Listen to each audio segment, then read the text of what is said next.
Matching hundreds. I'm Jonathan Coachman. This is the NFL on EA Sports. Coming up, we'll see teams with a couple of running backs who each went over 100 yards a weekend ago, as it'll be the Tampa Bay Buccaneers taking on the Carolina Panthers. I'll see you again at halftime as we preview some of the action coming up on Sunday.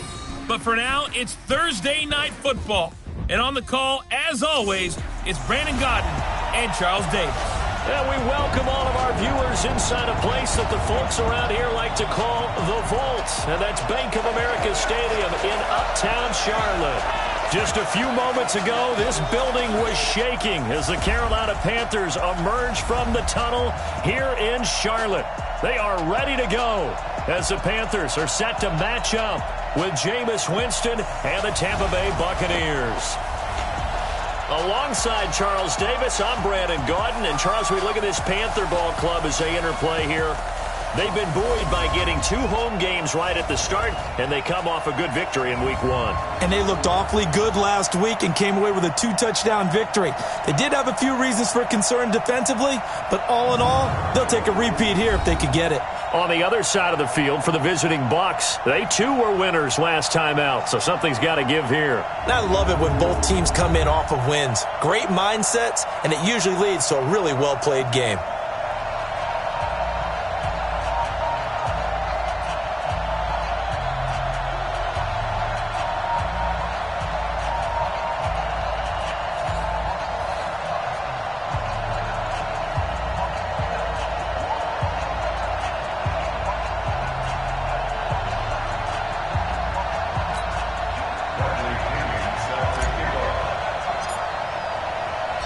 Two teams here, each off to 1-0 starts as this one is underway on EA Sports. This is taken about 7 yards deep. And no run back here. This will be a touchback, and it comes out to the 25-yard line. So here are the Panthers now for their opening drive. And they'll be led out by the NFL's most valuable player from 2015. It's Cam Newton. There are a number of great quarterbacks in the NFL, but I have to believe that the prototype in terms of look has to be Cam Newton. That stature and frame, almost breathtaking when you see him in person. And now he's starting to put it all together with consistency in his game, throwing, running, leading. And he will lose yardage and be backed up to the 24. He'll wind up losing a yard on the play, and that'll bring up a 2nd and 11. After the loss to start out, here's 2nd and 11. Newton now to throw. He's going to get this one out to his fullback. Give him 3 on the screen. He couldn't break free, and it's 3rd down. And here now the offense for Carolina. And what a workhorse is Christian McCaffrey, the running back for the Carolina Panthers, who led his team in rushing and receiving yardage in 2018 and was also the team's leading scorer. How about this? Set an NFL record for catches for a running back with 107. So for an encore, he just wants to get his team back to the playoffs in 2019. An early tough test on the opening drive. This is 3rd and 8. Out of the gun, Newton. He's got a man on the crossing route. That's Moore. And he gets this one just shy of the 40. They'll mark him down at the 39. 12 yards there as they keep this drive rolling. It's another 1st down. DJ Moore went through some ups and downs his rookie season, but really came on strong late in the year. Finished with 55 catches, the most among Panthers not named Christian McCaffrey. And now with Devin Funchess gone to Indianapolis, he's going to be the true WR1 for the Panthers. Give him a couple on the catch. It's 2nd and 8.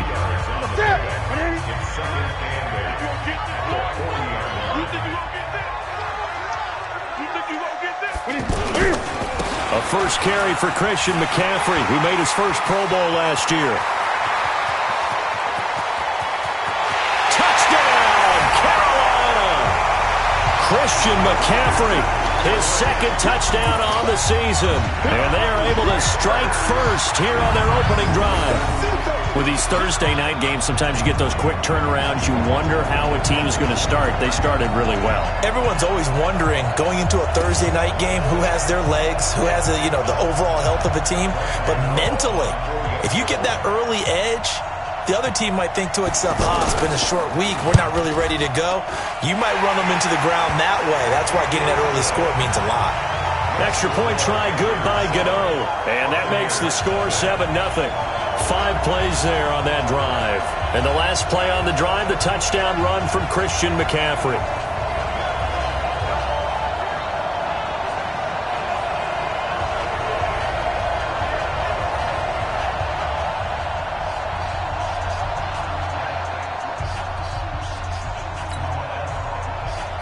Out is the kickoff unit as they run up and send this one away. This fielded at the 2. And a good return as he'll be stopped just shy of the 30-yard line. So here are the Bucs now to take over for the first time.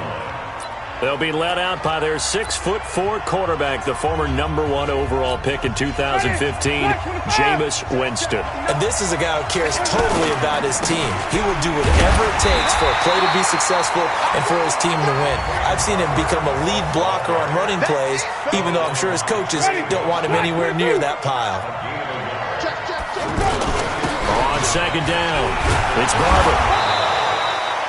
And he's able to get most of what he needed on the carry there. 7 yards on the gain, and it's 3rd and 2 now. They'll try and run here with Barber.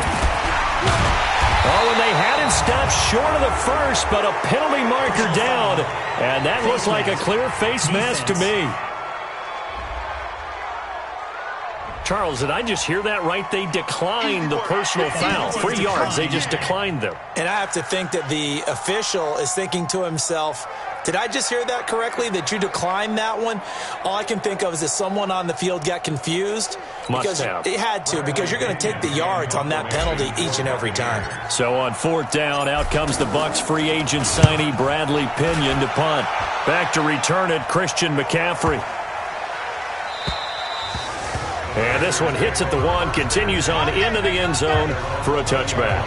Out comes Christian McCaffrey with the rest of the offense. And you see his numbers from a week ago. He was up over 100 yards then, and he's already hit pay dirt here once in this one. We always talk about quarterbacks and receivers getting into rhythm, right? Really feeling good, finding each other downfield. I think running backs operate the same way. They can hit a good rhythm and a good stride, and he's carrying it over from last week. And he's going to get this one across the 30-yard line. Right off the bat, it's a first down to start the drive, 12 yards. Newton will bring him up 1st and 10. And he's a perfect 5 for 5 here to begin the game. Newton going to hand it off to McCaffrey. And they get him down, but not before he takes it across the 40-yard line. 11 yards and a Panther first down. He was well over 100 yards last week. He told us this week, a little ambitious, said he wants to hit that 200 mark. We'll see. Makes sense, though, doesn't it? Have we ever run into a running back that had a great game the week before that didn't think that's just going to naturally continue? Just make sure you feed me the football. And that's what they're all about. Continuity, rhythm, number of carries. Just keep giving it to them.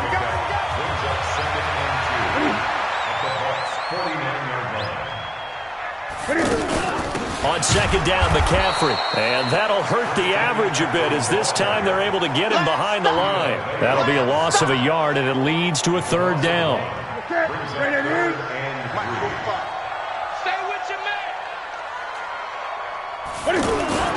From the 50, Newton. Rush coming, and he's taken down. Devin White drops him for a loss of 10, and it's going to be 4th and long. Now, we talk about players blitzing all the time. I often laugh and sometimes call it just straight-ahead pursuit. What a running start right back to the backfield for him. Yeah, it really didn't give anybody a chance to get up there and stop him. No, I mean, that's really, really difficult. You're asking a whole lot anyway, but when he gets that kind of a start and comes through clean, oftentimes the advantage definitely goes to the defensive player.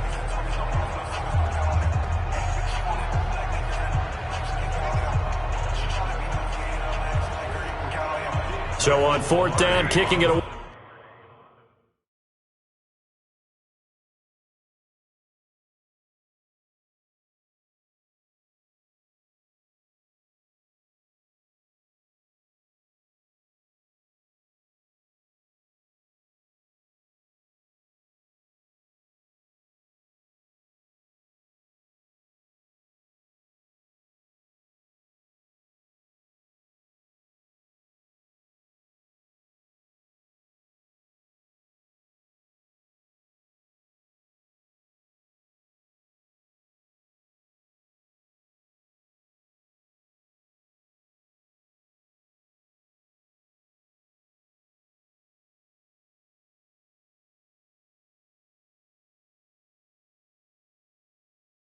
Here, Michael Pilardi, as he's on to punt for the first time tonight.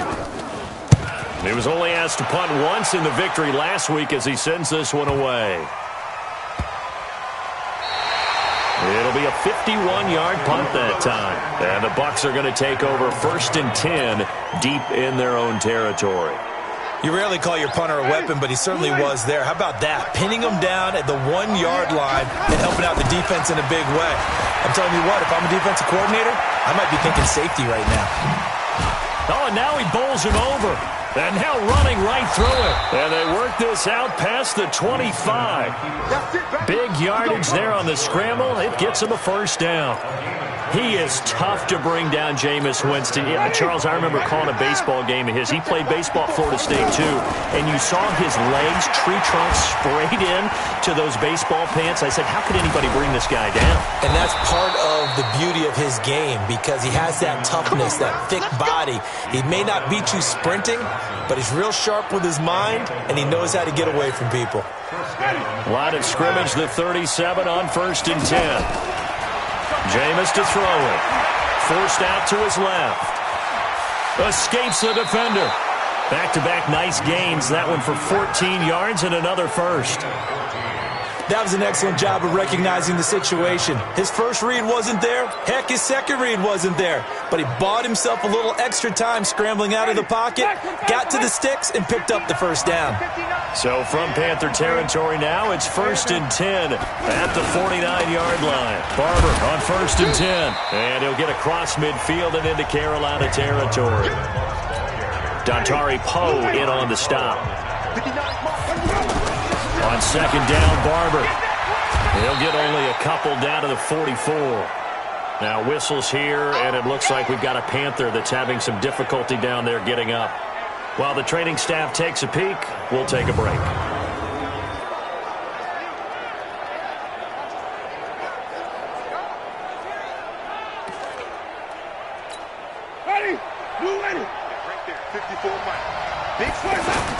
On third down, here comes Barber. And they'll get him down about 3 yards short of the first. Just a 1-yard pickup there, and it'll be fourth down. Well, he hasn't made much of an impact in the running game thus far, and after that last run, not much is going to change in that area. He hasn't been able to get anything going, and really the offensive line not helping him much. Here's Bradley Pinion now, as he'll kick it away for the second time.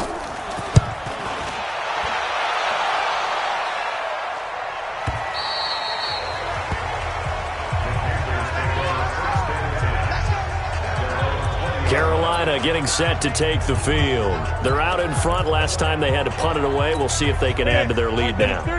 They don't want to go out and punt it away again. This team now wants to get a cushion, put people away. The ball's out. McCaffrey lost it.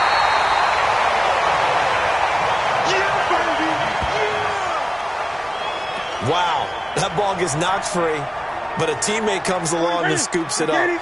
It's almost like baseball. Guys at bat, people are on base in scoring position. One guy doesn't get him home. The next guy comes through and picks him up. And avoids the turnover. They get just a yard back there, and now they'll be looking at a tough 3rd and 15. Now the Bucs going to use the first of their timeouts. They'll have 2 remaining as we step aside here in this second quarter. Game clock at 2:01. Time for one final play before the 2-minute warning. 3rd and long. It's Newton. Cam fighting. He lost the football. It's out. And he returns it to the end zone. A fumble recovery touchdown for the Bucs. So the big fella gets on the scoreboard with a return for a touchdown. Good thing he didn't have to go too far, though. You know the trainers were very happy about that. Imagine having to go get him in the end zone, escort him to the bench, and give him the oxygen. They were loving the fact that he got in without having to run very far. Cairo Santos on to try the extra point. It's good, and we're all tied at 7 apiece. The scoop and score, always an exciting play in football, and we witnessed it there, grabbing it off the ground and then rumbling it into the end zone for 6.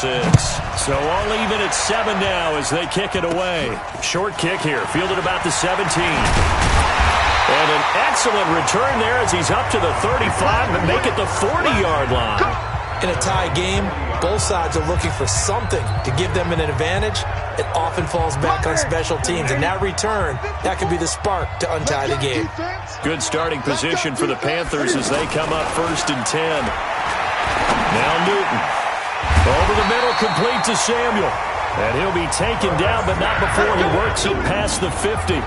15 yards is the pickup there, and the drive starting very nicely. 1st down. Throwing is Newton. Looking for the out route, and he's got more. 13 yards, 1st down, Panthers. Back-to-back good plays have them on the move on 1st down. From the gun, here's Newton. Throw left side, McCaffrey's got it. And he'll take this into the end zone. Touchdown, Carolina. Christian McCaffrey. He scored on the ground and through the air. And the Panthers have taken the lead. Getting your back involved, what's the importance? Oh, this is blocked. That's a live ball scooped up by the offense. Oh, ball. That's our ball. That's our ball. So after the blocked PAT, they're ready to kick this one off. This will be taken in at the 1. Fights free yet again. And he'll be brought down at the 23, make it the 24-yard line. Here we go.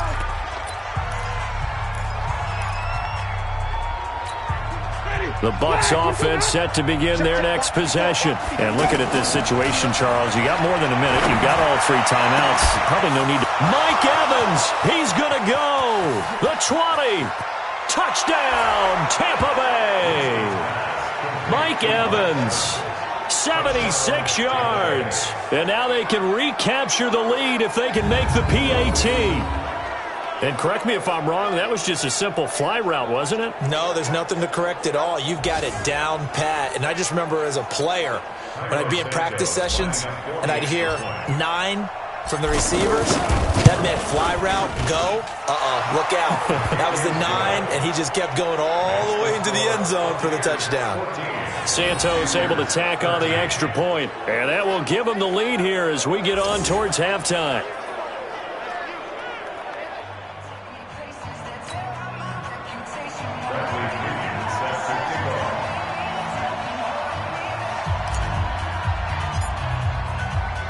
And following the touchdown now, it's Bradley Pinion on to kick this one away.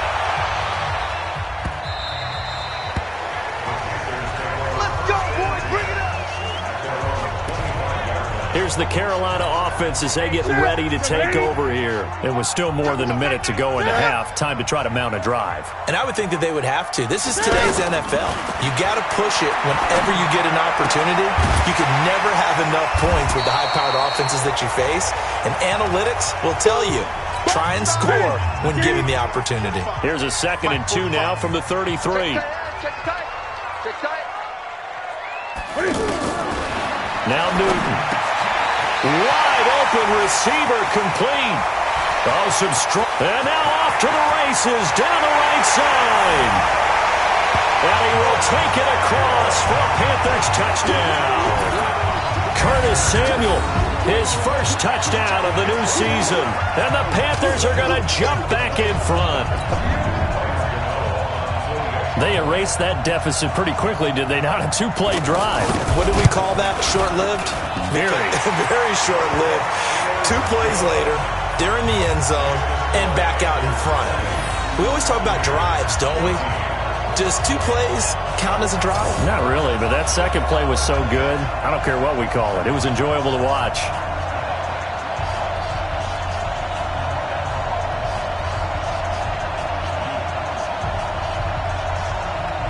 The kickoff team on the field now as they will send this one away.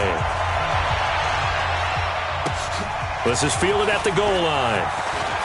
Oh, twisting away. And a pretty good return here. He'll be stopped just shy of the 25 at the 24-yard line.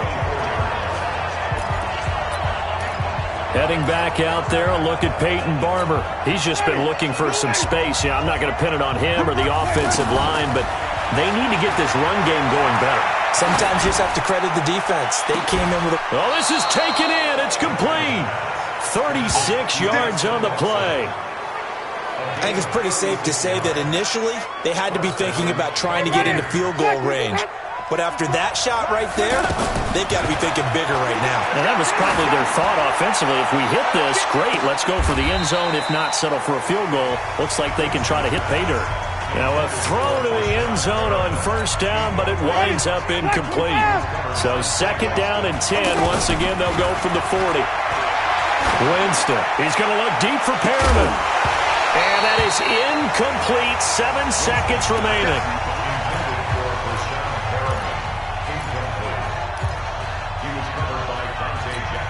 So now 3rd and 10. A big play to start the drive, but nothing since. To throw is Winston. And he's got a man. It's the tight end Howard complete. And with 1 second left, they get the timeout. And they'll have a chance to kick the field goal before intermission.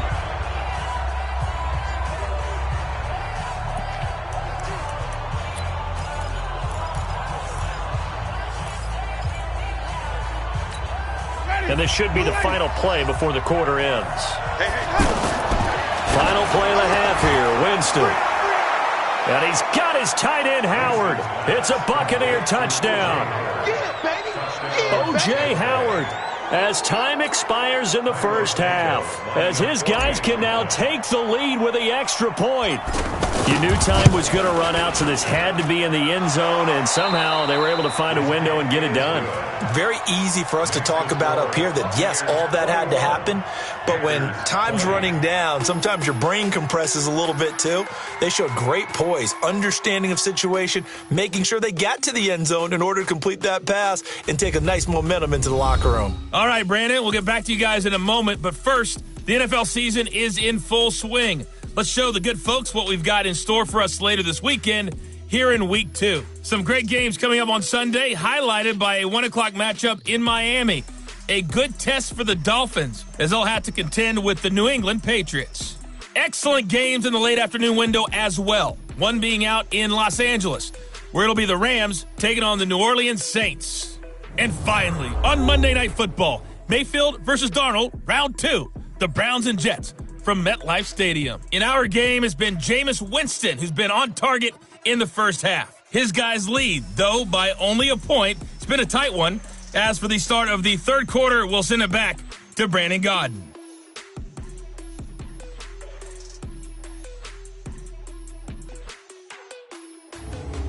All right, Coach, thank you, and we welcome everyone back for quarter number 3.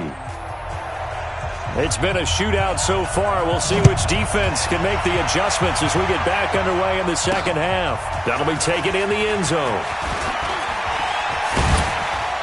And he'll make it across the 20 as his guys will set up shop at the 23-yard line. Out come the Buccaneers. They'll have it first to start in the third quarter. They have the lead. Now they'll be looking to extend that lead. And this is where I enjoy talking about one of my favorite subjects, tendency breakers, or counters as I also like to call them. You've done things in a certain way in the first half, and they've had an ability to see what you've done. They're going to make their adjustments. So guess what? You adjust yourself and try and stay ahead of the pace because you are looking for some separation in this ballgame. The adjustment to the adjustment. Without a doubt.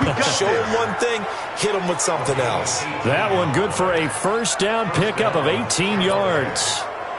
They're trying to show that they can run the ball and protect this lead. Give it to the backs, play a little bit of keep away, don't you think? And that's probably a good philosophy at this point, going to make that defense stand up and stop them. They run on first down as they get about 3. 2nd and 7 forthcoming.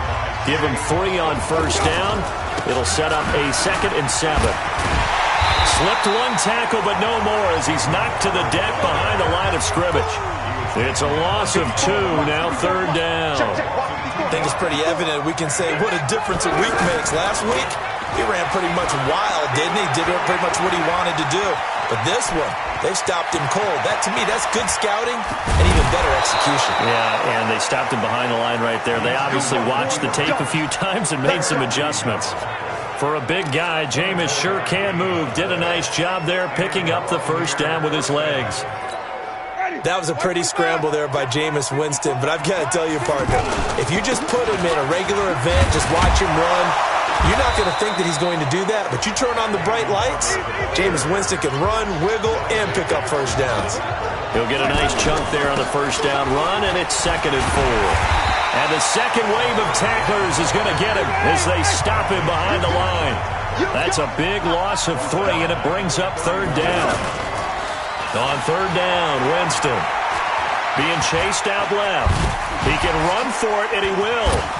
Whoa! It still won't go down. And they move this all the way down to the 9. They're able to convert on 3rd down, and that sets up a 1st and goal. These type of plays are backbreakers for a defense. They thought they had him hemmed in, thought they were going to get him on the ground with the pass rush, but were unable to do so. He gets away, picks up a big first down, and sets up. And he will fight his way into the end zone for a touchdown. Peyton Barber, his first touchdown here of the new campaign as the Buccaneers tack on to their lead. In as many coaches' meetings as we sit in, we hear the word finish all the time, don't we? And on that play, the back actually finished getting into the end zone, breaking the last tackle. Tried to wrap up, tried to use the proper technique, just wasn't able to get it done.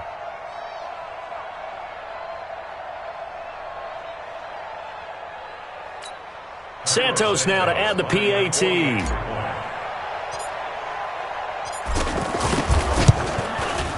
And with that, the lead is up to 8. So that drive consumes 9 plays all told. And it's Peyton Barber that polishes it all off with a touchdown scamper.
And following the touchdown now, it's Bradley Pinion on to kick this one away. This is fielded at the goal line. And he'll get it up past the 20 to the 22-yard line.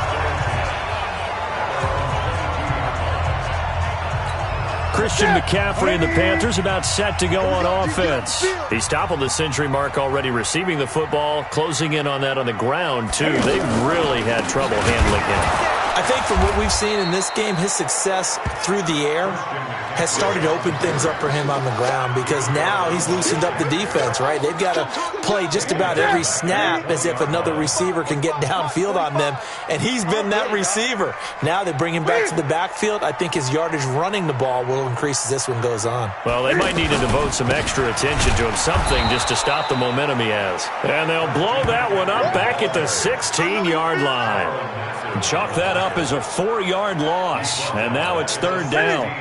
So time to start going in the other direction as they come up now third and long. Set the tone, defense. The shotgun snap for Newton.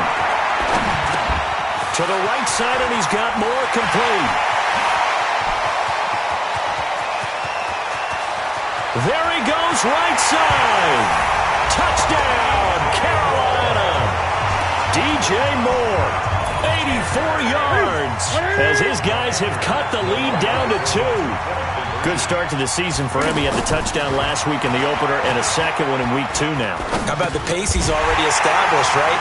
Not sure he can keep it up for an entire season, but don't burst the bubble because he thinks that he can. Do guys go into a season with a goal for touchdown scored or yardage? What do you think? I think every single one of the guys who's going to touch the football, they all have those types of goals. They all have those types of thoughts. And then they just have to see how the season unfolds if they can stay with it. Unfolding so far so good for him. And he'll wind up getting an extra couple yards here for his trouble as he'll bring this one out to the 27. Here comes the Tampa Bay offense now heading back out onto the field. And that last drive, it was all about the ground game, ground and pound. And I don't care how we're playing the game these days, offensive linemen still want to fire out and smack the guy opposite them and move the football on the ground. They feel better about that. That's what they want to do. That's how they want to play, and that's how they got it done. Yeah, they got it for a touchdown last drive. Let's see what happens here. A pass down the middle is fought for and hauled in. That one good for 26 and a first down. Well, we haven't been shortchanged on offense. Another fun play to watch there on the deep pass. This game has the feel of, what, a turkey bowl, a Thanksgiving day. You know, when we get together this year and the Davises and the Gaudens get together, that's what our playbook's going to look like they're drawing them up in the dirt, and so far it's working for both of them. And that was a heck of a shot right there by Jameis Winston. Boy, he has a superior right arm, doesn't he? You saw him play baseball. Yeah, he's actually a switch hitter in baseball. Outfielder, and then, of course, a very hard-throwing pitcher. That's translated well in the National Football League. That it has. When he has to make that throw on a line, he's got plenty of arm to do it. Try to get one more in here before the quarter breaks. A second down throw for Winston. This is caught, and they are able to stop him, but he does take it all the way to the 2. And we're back now in Charlotte, all even as we get ready to start the 4th.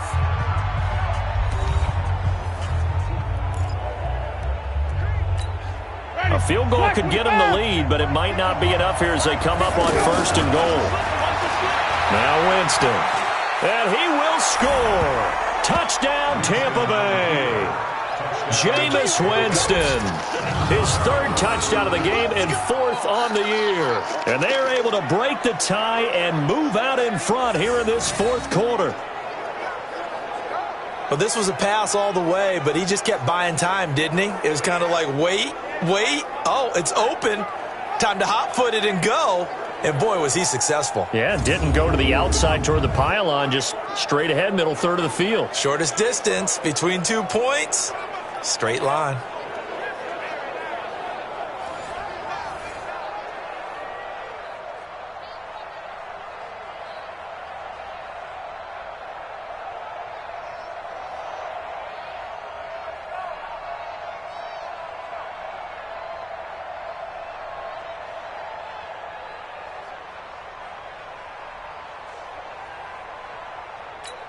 Now the point after try for Santos. It's up and good, and they've jumped back ahead, 35-28. So the drive there took 6 plays, and it's culminated by a 2-yard touchdown run.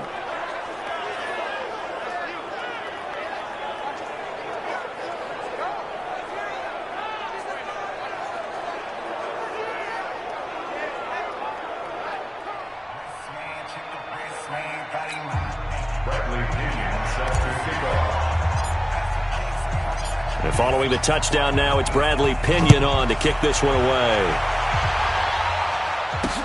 This is taken about 7 yards deep. And no run back here. This will be a touchback, and it comes out to the 25-yard line.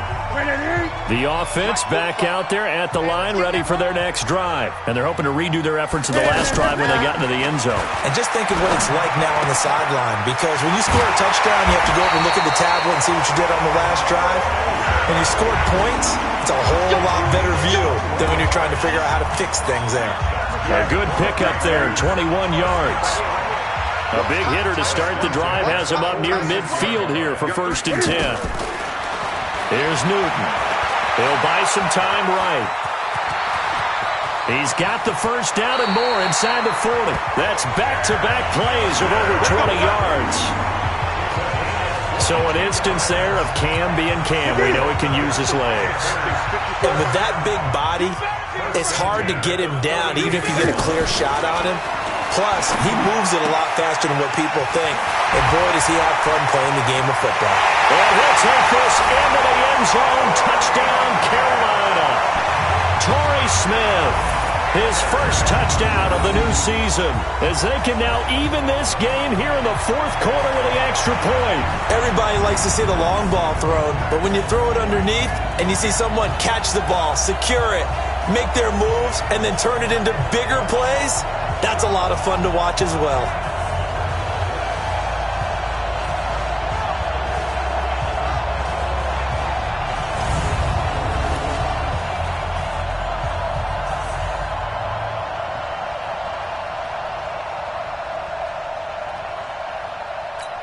Gano now to add the extra point.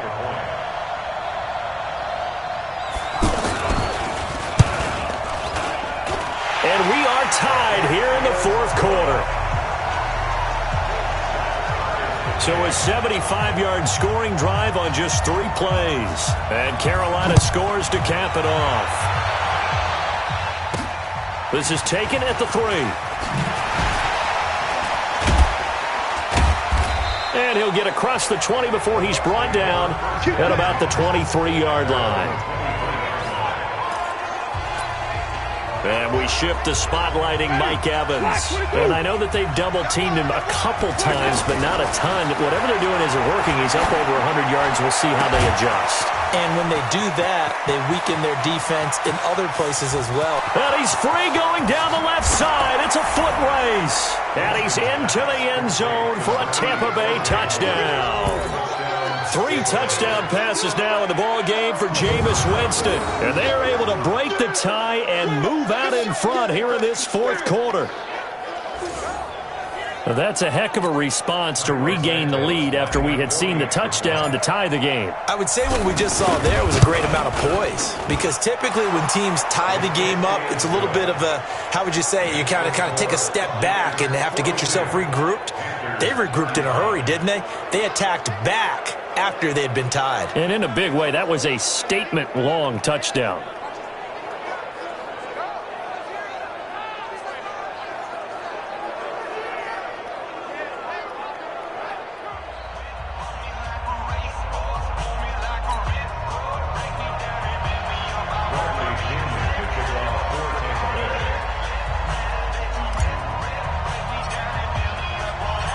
Following the touchdown now, it's Bradley Pinion on to kick this one away. This is taken about 7 yards deep. And no run back here. This will be a touchback, and it comes out to the 25-yard line. Out comes Christian McCaffrey with the rest of the offense. Thus far, he's been quite the dual threat. Touchdown on the ground, another through the air. He's just so versatile, isn't he? He is, and he's exactly what I think we're looking for in the NFL now out of the running back position. Guys who can do everything running it, but also act as receivers. And I don't just mean, the stopgap guys. I don't mean safety valve. I'm talking about big-time parts of it, whether they're going to split out, whether they're going to swing out of the backfield. Sometimes they act like a true wide receiver, and he's having that type of a game in this one. It'll be interesting to see if he can keep it going both phases. Let's see. Give him 9 there on the first down completion. The goal for any offense versus his own defense, find the holes where guys are available and put the ball on the receiver before any defender can step up and fill it. They did it well there. Perfectly executed crossing route. That backs him up 1 yard and brings up third down. We all have habits. We can be somewhat predictable, and you know me pretty well on second down and short. What I like to say? Play action. Yeah, without a doubt. I thought that was a great spot to call it. Instead, didn't go their way, did it? No, defense sold out for the run. Worked out well. Nothing doing on second and third down after that 9-yard gain on first. Down 7, and they've got to go for it here on fourth down. Fourth quarter, down to the final 2 minutes, and we've got a one-score game. So it's Panther football as we welcome you back. One score down. Here we go. They're going to go for it here on fourth down. Back to throw. And this is caught. He hits more. And they'll wind up getting this one all the way down inside the 20. They keep the game alive, at least for the moment, as it's a first down. Over the middle, that's complete to McCaffrey. He's down inside the 10 to the 8, and it comes on a gain of 8. He's back to throw. This will be caught at about the 5. And the stop will come inside the 5 at the 4. They'll look to throw. And yes, he's into the end zone. So they get the late score they needed. And now the extra point can tie this thing up in the final minute.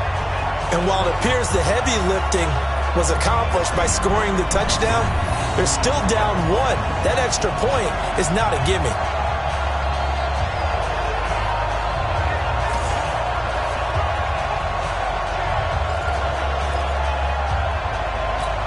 Gano for the extra point.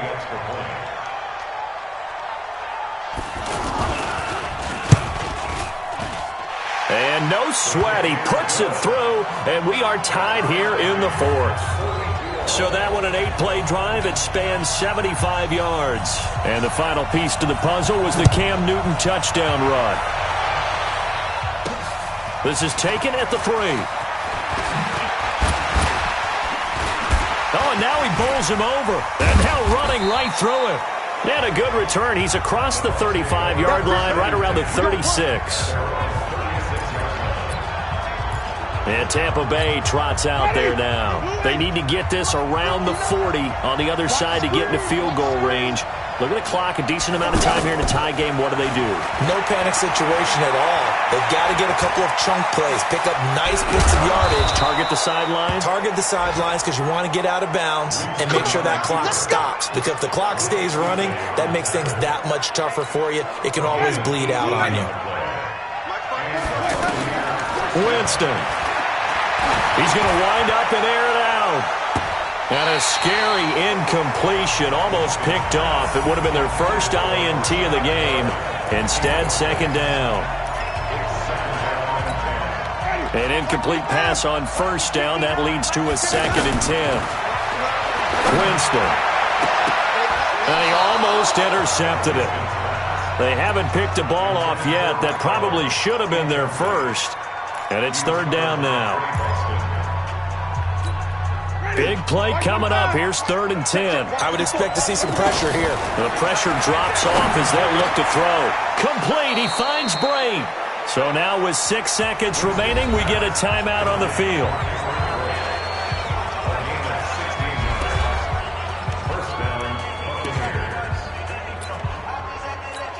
So here's Cairo Santos on the field goal try. So now with 6 seconds remaining, we get a timeout on the field.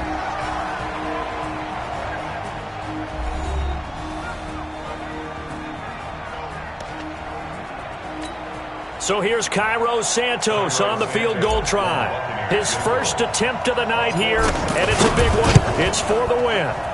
And his kick is absolutely perfect. And it's celebration time on that sideline as they have taken the lead in the final seconds. So he's able to come through in a hostile environment, and you'd have to imagine that's the game winner. Yeah, how about that? And the way that this game's gone, you think they really wanted to get to overtime and take their chances there? They wanted to get this thing done. When you're the visitor, you don't want to play into overtime. You want to knock it down, get it done, and go home.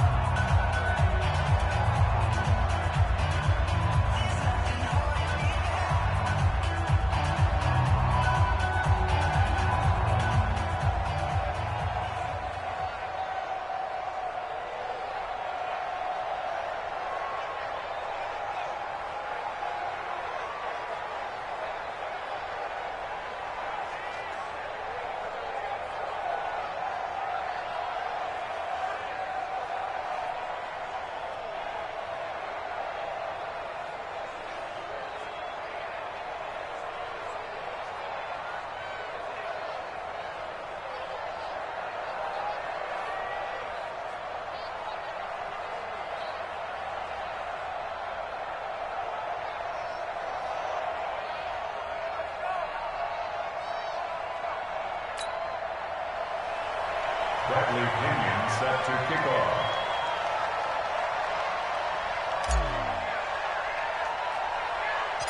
The punter Pinion now to kick this one away. This is taken near the 13.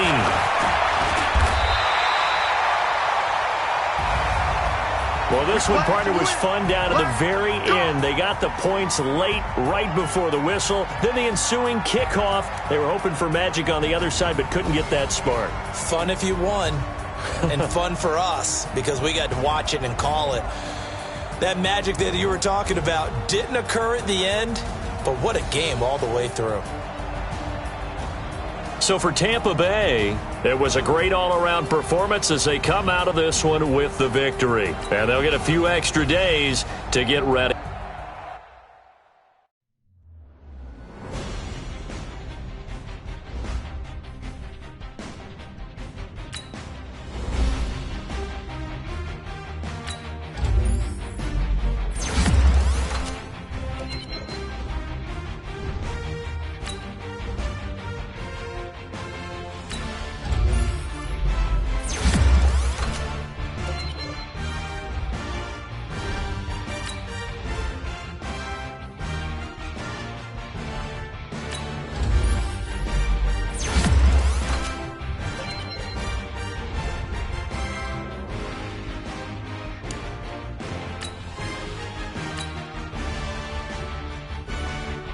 Players have contracts that are about to expire. Re-sign them so you don't lose them to free agency.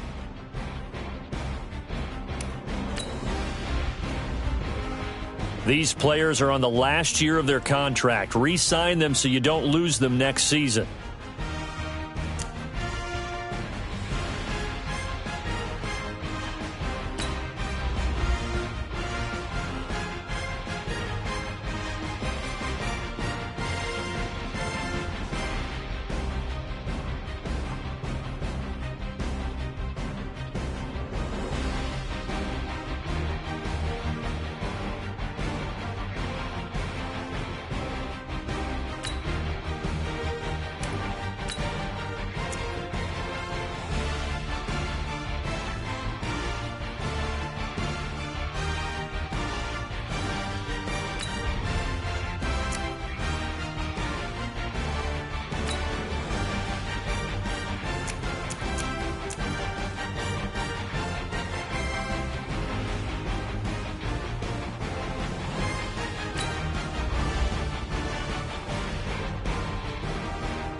Welcome in, everybody. It's the coach. This is Madden 20 on EA Sports. Coming up, we'll see a man back for a 16th NFL season, Eli Manning and the New York Football Giants, as they match up with Jameis Winston and the Tampa Bay Buccaneers. I'll be back with you again with scores around the league at halftime. But kickoff right around the corner. And standing by to call the action, here are Brandon Gaudin and Charles Davis. Okay, Coach, well, it wouldn't be Florida without this. A heavy tropical rainstorm coming down just prior to kickoff here in Tampa at Raymond James Stadium. With the echoes of cannon blast still ringing in our ears from the north end zone, the Bucs were introduced a moment ago, and they are all set as their guys will do battle with Eli Manning and the New York Giants. Hi again, everyone. Brandon Gaudin alongside Charles Davis. And, Charles, you take a look at this Buccaneer ball club. It's been a great start to the season, back-to-back wins to begin the campaign. Yeah, you don't want to get too excited. There's still a lot of season to go, but they've come out playing good fundamental football, and that might carry them a long way. On the other side of the field for the visiting Giants, they come in at an early crossroads here, facing a tough opponent on the road where a loss would make them 0-3. And when you start that way, doubts really start to creep into a locker room, and guys start to battle each other instead of worrying about winning games.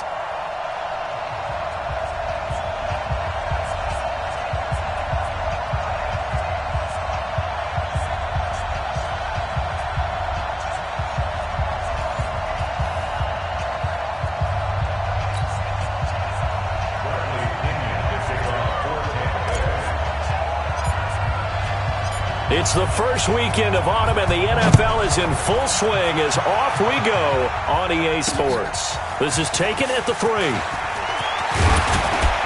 And a nice return sets him up pretty good here at the 30-yard line.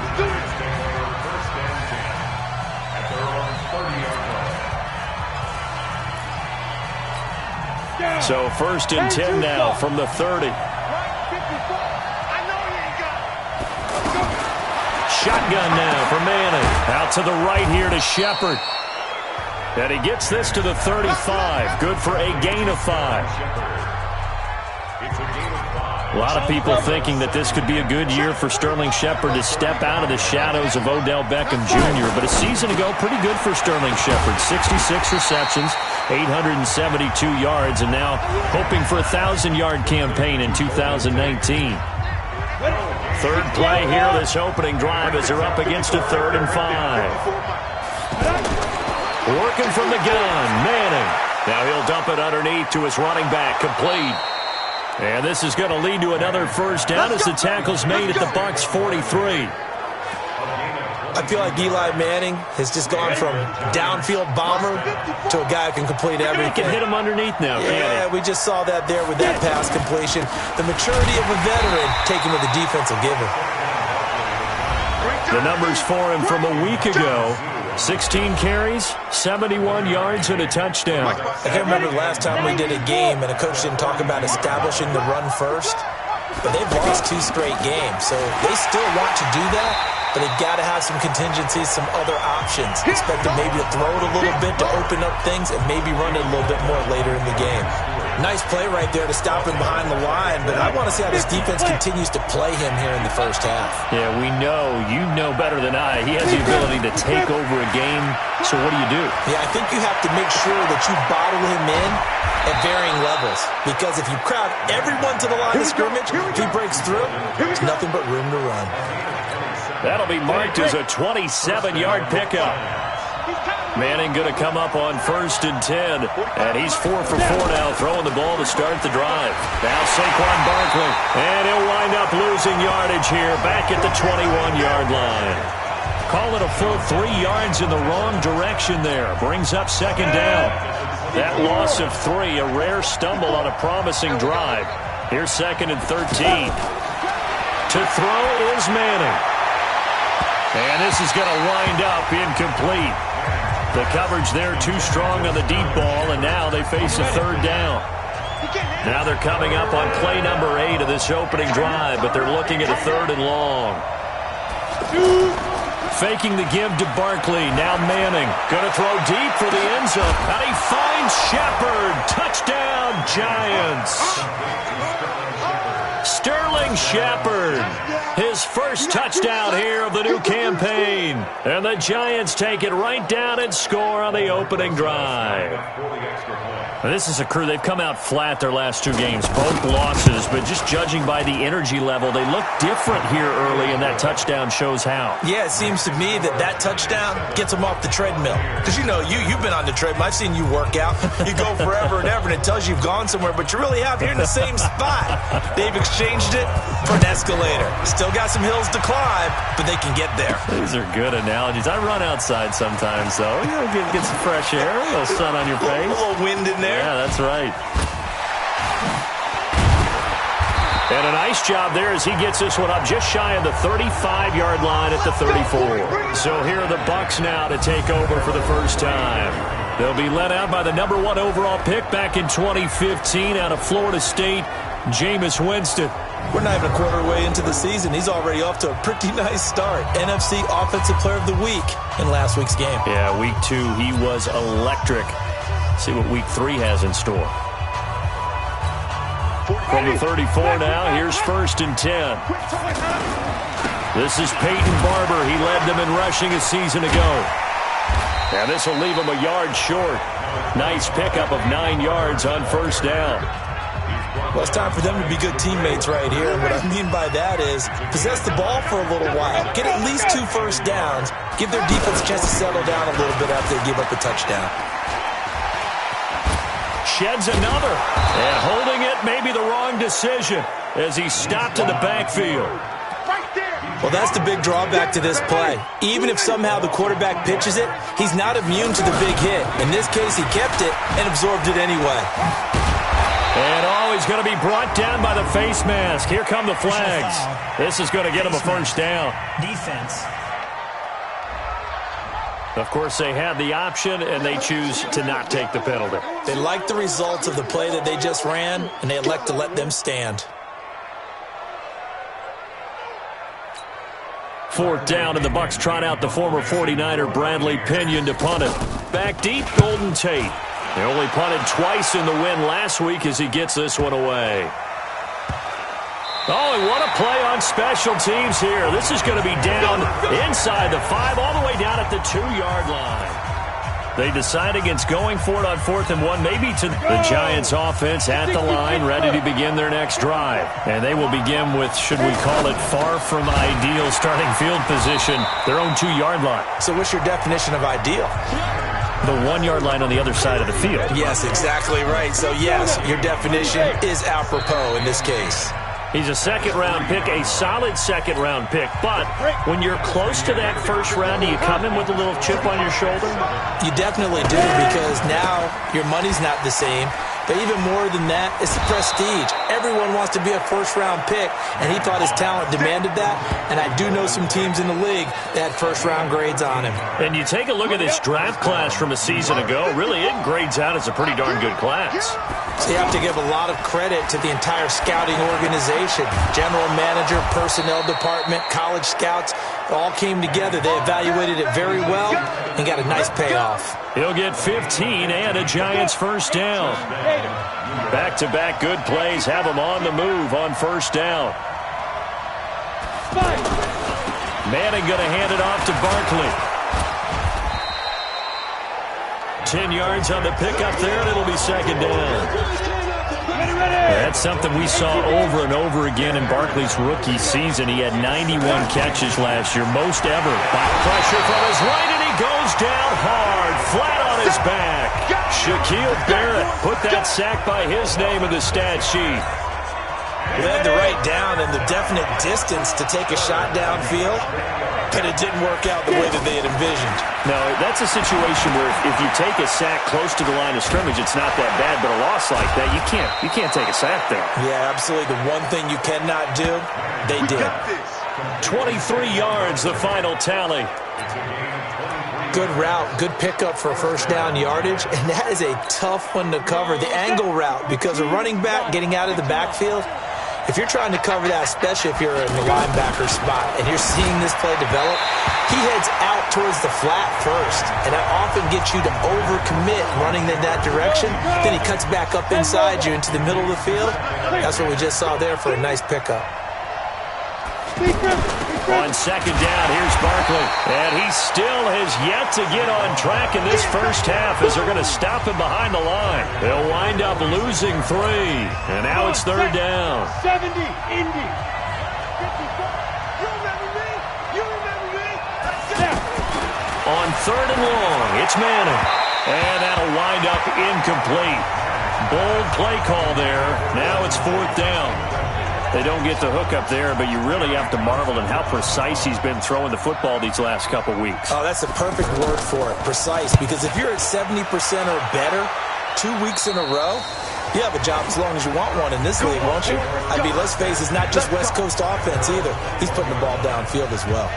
Mike Evans and the rest of the offensive unit heading back out there now. And you look at the numbers, not only has he not caught a pass, they haven't targeted him yet, and we're coming up toward halftime. And you remember our meeting with the coach beforehand? What did he tell us about him? I write his number on my play sheet, and I circle it in bold type because I want to make sure he gets the ball and often. And as is to be expected, this is nowhere near being good from that distance. And this score will stay right where it is. Well, partner, this is where I need the color commentator. I'm not sure what to say about that one. Yeah, you and me both, my man. Let's just let that one go and move on. Deal. Throwing on first down, but this one winds up to be incomplete. And that's one he's got to be happy to have back. There wasn't a hole open in the zone. You'd have to think on early downs like that first down there, need to be a little bit more careful. Yeah, fortunately for him, got a couple more downs to play with. And stopped a few yards shy of the goal line at the 3. 11 yards there, first down. 2 minutes on the clock, second quarter, 7-0 ball game. We remind you that coming up at halftime, we'll send you cross-state to Orlando, where Jonathan Coachman will have all the stats and all the scores from games going on during another busy Sunday in the National Football League. Now, here's a look for the end zone, but that one's going to wind up incomplete. So second and goal, and standing by himself in the backfield, Barkley. They'll give it to him up the middle, and he is in. Touchdown, Giants. Saquon Barkley, his third touchdown now on the year. And the Giants are able to add on to their lead. No success on first down. He couldn't get any yardage. They give it to him again, and he finds the end zone. Sometimes it just has to be persistence, doesn't it? And you know who else helps with that? Offensive line. After a team's been stuffed, the last thing they want to do is go to a different play call. They want to come back and do it again and show that they can dominate the line of scrimmage. And he'll get it up to about the 26-yard line, just across the 25. A reminder, coming up later tonight, a lot of buzz about this game. The Browns, they've been doing some travel. Back-to-back primetime games for them. Monday night they were in New York. Now the Browns head to Los Angeles to take on the NFC champs, Browns and Rams. An 8:20 kickoff Eastern time, 5:20 in California. And supreme confidence in the kicker turns to supreme failure, as that is obviously no good. And this score will stay right where it is.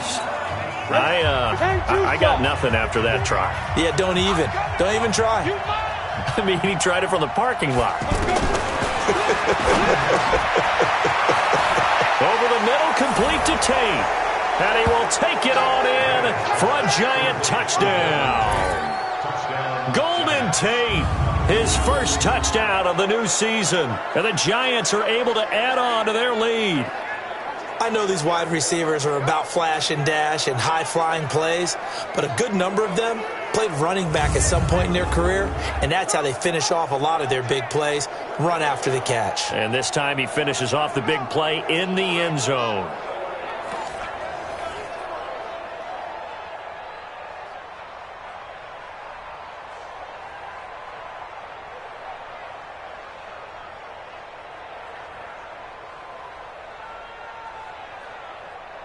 Rosas now to add the PAT.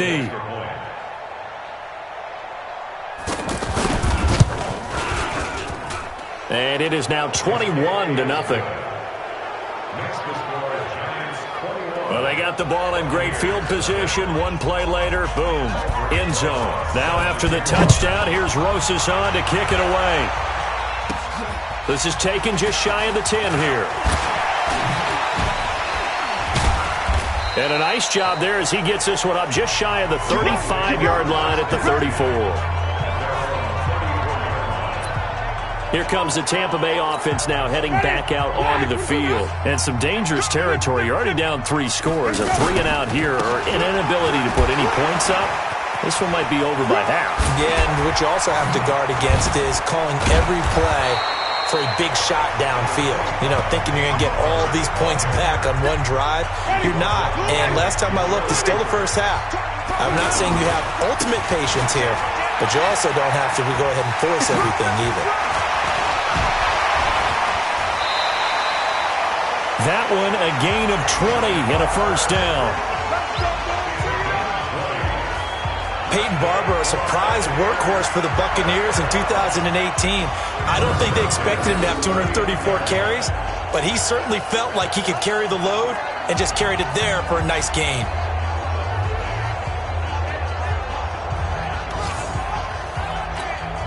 So from the 39 now, they'll come up on a 1st and 10. Winston gives to Barber. He's still fighting forward. He'll be hit down at the 33, 5 yards on the play. Now you've got to hustle your guys to the line and get them set. A carry for Barber. And he is met quickly in the backfield. Down he goes, folded like a lawn chair. On 3rd down, Barber. And he's going to be taken down here still a couple yards short of the first. And this will probably be the last play of the quarter. They'll try it now with Barber.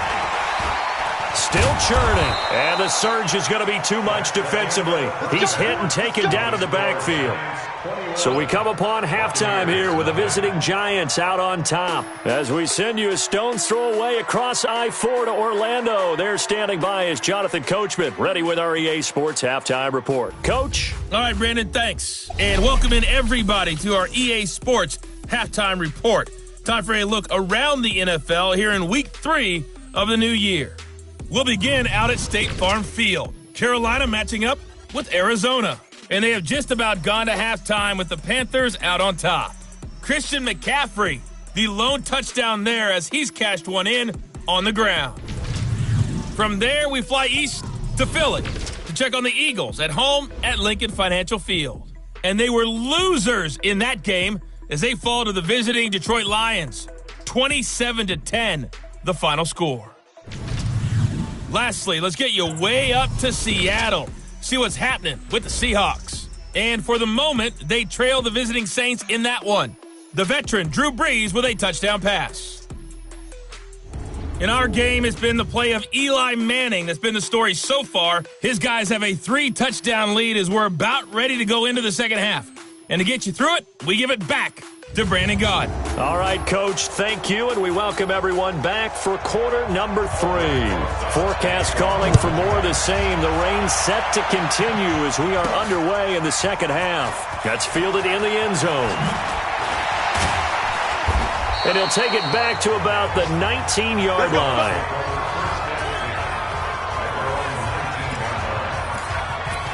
Out come the Buccaneers. They'll have it first to start in the third quarter. And that first half, one to forget really on both sides of the ball. They got to find some way to string something together here, don't they? Yeah, they're down big right now. So as you mentioned, trying to find something to string together, get some consistency, something sustained, maybe calm their whole team down and find a way to touchdown, Tampa Bay! Peyton Barber, 81 yards. And the Bucs are able to cut into that deficit. That's the score you felt they had to have here in the third quarter to get back in this game. And you know that there's an emphasis on their side. Hey, we know this. We know where we are. But sometimes that binds you up so much that you try too hard, you don't get this score. A perfect combination of urgency, yet relaxed enough to get it done. The point after through the raindrops, up and good. And they'll cut the lead to 21-7.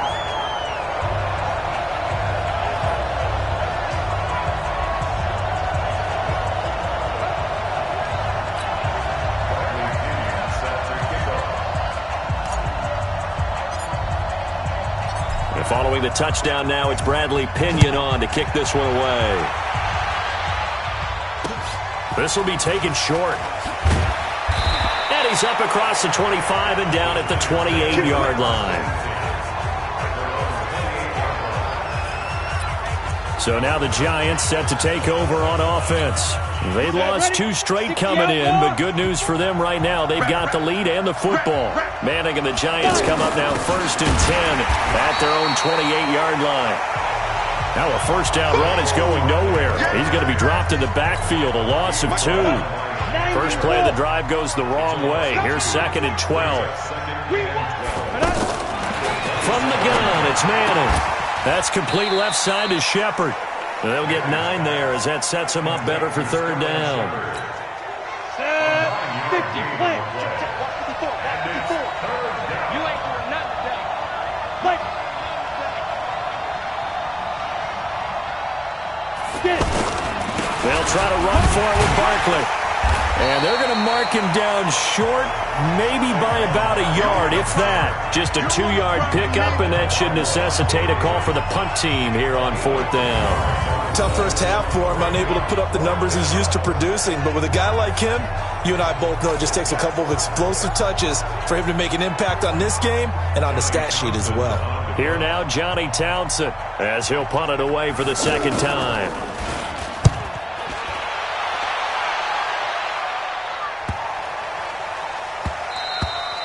And this one hits at the 3 and then bounds into the end zone for a touchback.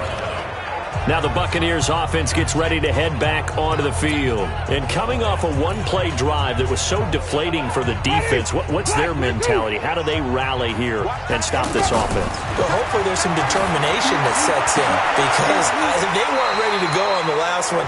Give all the credit to the offensive guys for getting it done, but to allow a run of that length, that's just not being prepared. So now, are they determined? Are they ready to read their keys and make the proper plays? And we'll see how determined they are.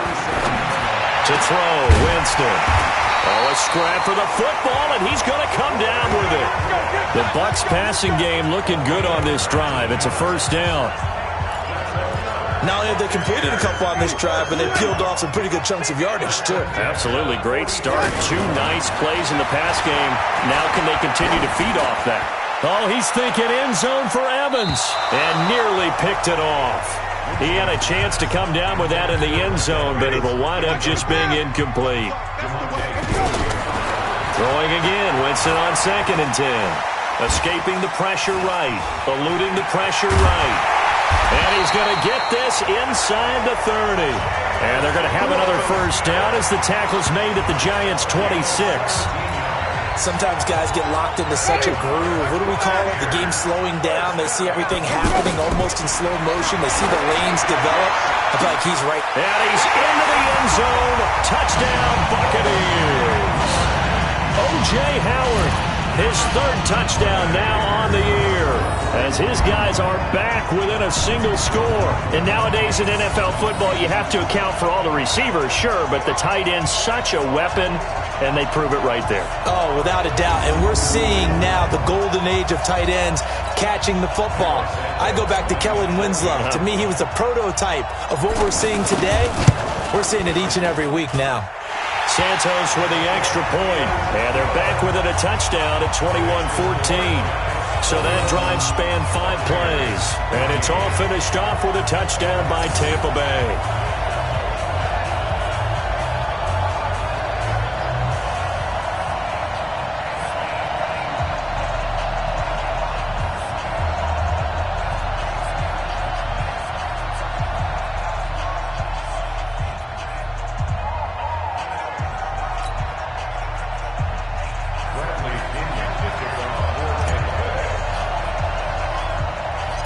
Following the touchdown now, it's Bradley Pinion on to kick this one away. This will be taken very short. And they're going to wind up with pretty good starting field position as they get it up past the 35. And New York set to take the field. And they've got the lead here getting late into the 3rd quarter. And the passing game for them, it's been terrific. We've seen that, but the rushing game almost non-existent. And with the lead and trying to finish this game off, They need the running game to come back to life. They need to get sparked that way, take some time off the clock, and keep the ball away from their opponents. 2nd and 5 after the 5-yard completion on first down. Now Manning, and that one got tipped, kind of threw everything off. It brings up 3rd.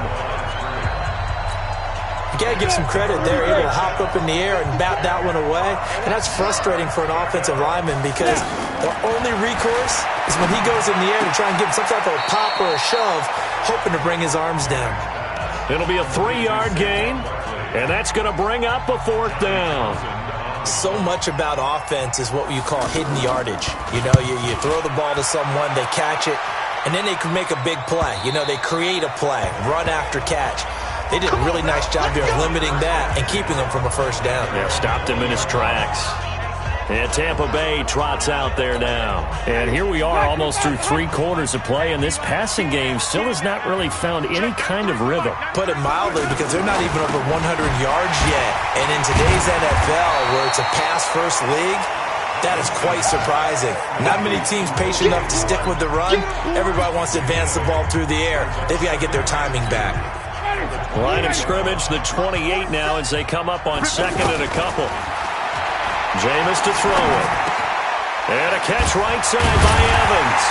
And he takes us up to the 40-yard line before being corralled. 12 yards there and a first down. And this should be the final play before the quarter ends. A first down throw for Winston. He's going to float this over the middle deep.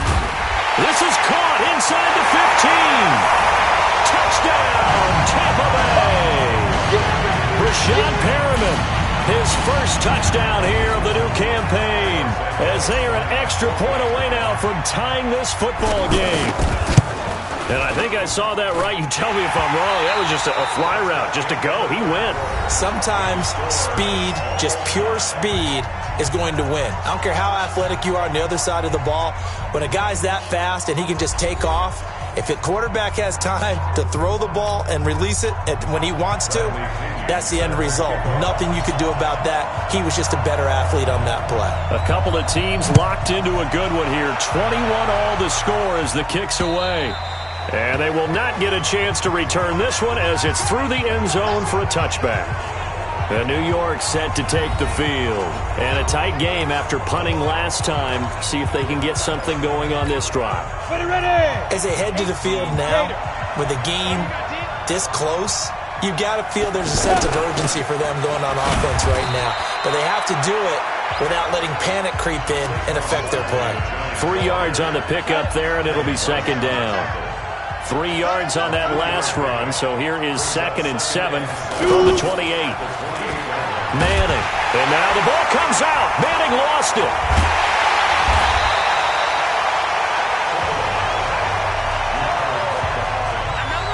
On plays like this where the ball comes free, it's often unusual for the team that lost it to get it back. Because this is a quarterback. The ball gets away from him.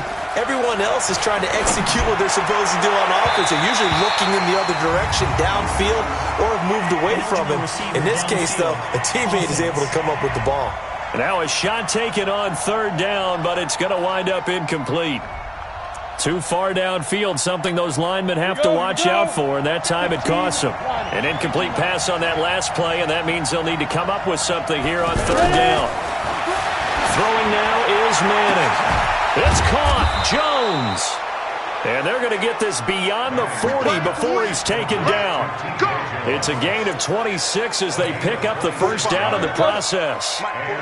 So signs of life in what's been a dormant offense in this second half. Here's 1st and 10. Here's Manning to throw. Looking downfield for Jones. And that'll be incomplete as it's knocked away. But a penalty flag is down. So who's this going to be on?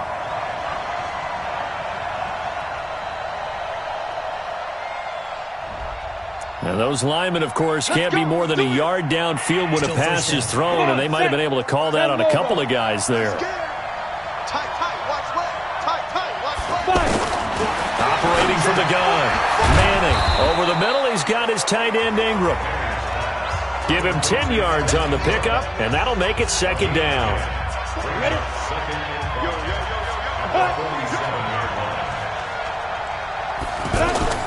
They fake the handoff. Now Manning. And down he goes. A Buccaneer sack. Shaquille Barrett picks up his second sack of the afternoon. Well, enough takes to start to have a good drive. Quite like a big loss on a sack, does it? Now they're looking at a 3rd and long, and suddenly the momentum shifted to the other side of the football. And old Mo is a very, very fickle man. Manning going to throw. The left side completion to Jones. And this is going to lead to another first down as the tackle's made at the Bucs 40. Tell you what, he's been able to put the ball in some tight spots all game long. That throw, no different. Yeah, a lot of people would call it a gutsy type of a throw. I think he looks at it as, I can do it, so it's not that big of a deal to me, and I'm going to keep firing. Tackle made that time by Vita Vea. Getting down to the good stuff. All tied with 2 minutes remaining on EA Sports. So it's Giants football here as we welcome you back. And let's see what they've come up with offensively after having time to talk it over. They'll go to Barkley again.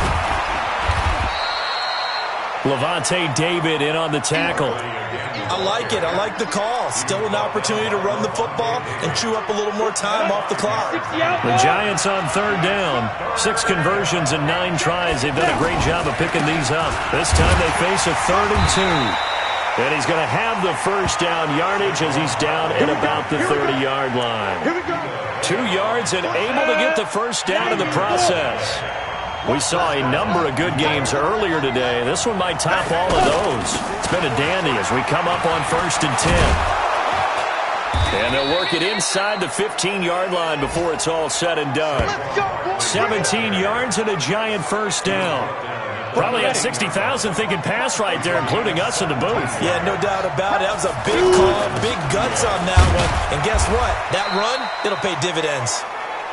And he'll be taken down here at about the 11. Just a yard on the first down carry, so it's 2nd and 9. On 2nd down now, Barkley. And he's in for the touchdown. And in the final seconds, forget overtime, they've just likely won this thing in regulation. I don't know how many more of these my heart can take, my man. I just don't know. Another big touchdown late in the game. They look like they're in control, but still, there's a chance. Block the extra point, go down and score, kick the extra point themselves. They can pull this one out. Yeah, but also on the sideline that just took the lead, you got to get your defense ready in the special teams unit for the kickoff coming up. Yeah, you're exactly right. Got to pull everyone together and make sure they're still focused and aren't already celebrating a win. And he'll take it up past the 25 to the 26-yard line.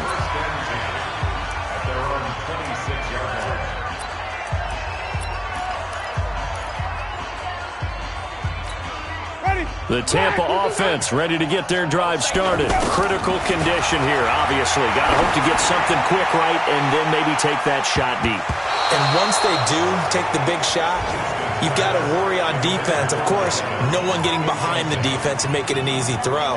But nowadays, it's not just the ball being tipped in the air and people in the end zone in a cluster. It's that guy that's short in the end zone who comes up and got his man complete. And he makes it all the way down to the 31. Well, going into the final play of this game, they knew that they needed some type of a miracle there at the very end, but they couldn't get it done. However, we were treated to really a spectacular affair. Even though they didn't finish it off, you're exactly right. They took us down to the last play. We're still, you're wondering, could it happen? Possibly, even though we both knew it was a long shot. So for the Giants, they're into the win column now as they move to 1-2 on the young season. And they will head back home next week. Meanwhile, for Tampa Bay, they suffered defeat for the first time as they dropped to 2-1. And they'll look to regroup next week as they head to L.A. to take on the Rams. Thanks for tuning in, everybody. Alongside Charles Davis, we thank our entire crew. I'm Brandon Gaudin. This is the NFL on EA Sports.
I'm the coach. You're locked into the NFL on EA Sports. Coming up, we'll see the fifth-year quarterback, Jameis Winston, and the Tampa Bay Buccaneers as they match up with Jared Goff and the NFC champion LA Rams. I'll have scores around the league for you at the half, but it's time for a little football. So we'll hand it over to our broadcast team, Brandon Godden and Charles Davis. From the second largest city in the U.S., Los Angeles, California, we've got football as EA Sports coverage of the NFL is on the air. The City of Angels showing it can be loud and raucous. This was the scene a moment ago as the home squad emerged from the tunnel. They're ready for football and ready to watch their Rams do battle with Jameis Winston and the Tampa Bay Buccaneers. Along with Charles Davis, I'm Brandon Gaudin. And Charles, you look at this Rams team as they interplay. They come in 0-3 and in desperate need of a win. And as a team, you start to feel a little bit snake bit. They need something good to happen right now so they know it's not just them. They think they have the makings of a good team. On the other side of the field for the visiting Bucs, they too were losers last week, so they're also hoping to get back in the win column. Something's got to give in this one, right? Both teams want to start a new streak, and they both want it to be a victory. This should be a fun one.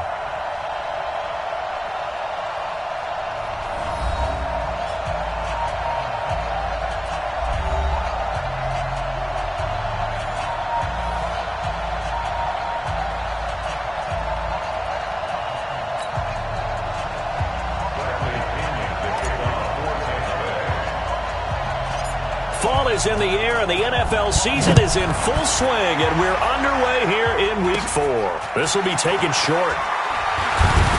And they're going to wind up with pretty good starting field position as they get it up past the 35. So out come the Rams now for their first possession. They're led onto the field by the former Cal Bear and the #1 overall pick in 2016, Jared Goff. And it's funny how we always talk about how analytics are starting to creep into the game. One analytic that's been there for a long time, teams that start 0-3 usually don't make the playoffs. So we know one quarterback today that's determined to end that slide right now. It's not impossible, but this is a must-win for him and his team. A play fake to Gurley. Now Goff.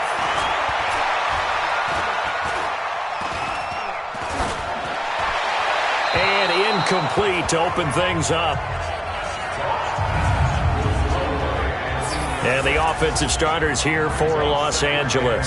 And I think the entire league benefited when Andrew Whitworth made the decision to come back for his 13th NFL season. Still one of the best offensive tackles in the game. 4 Pro Bowls, 2 times first-team All-Pro.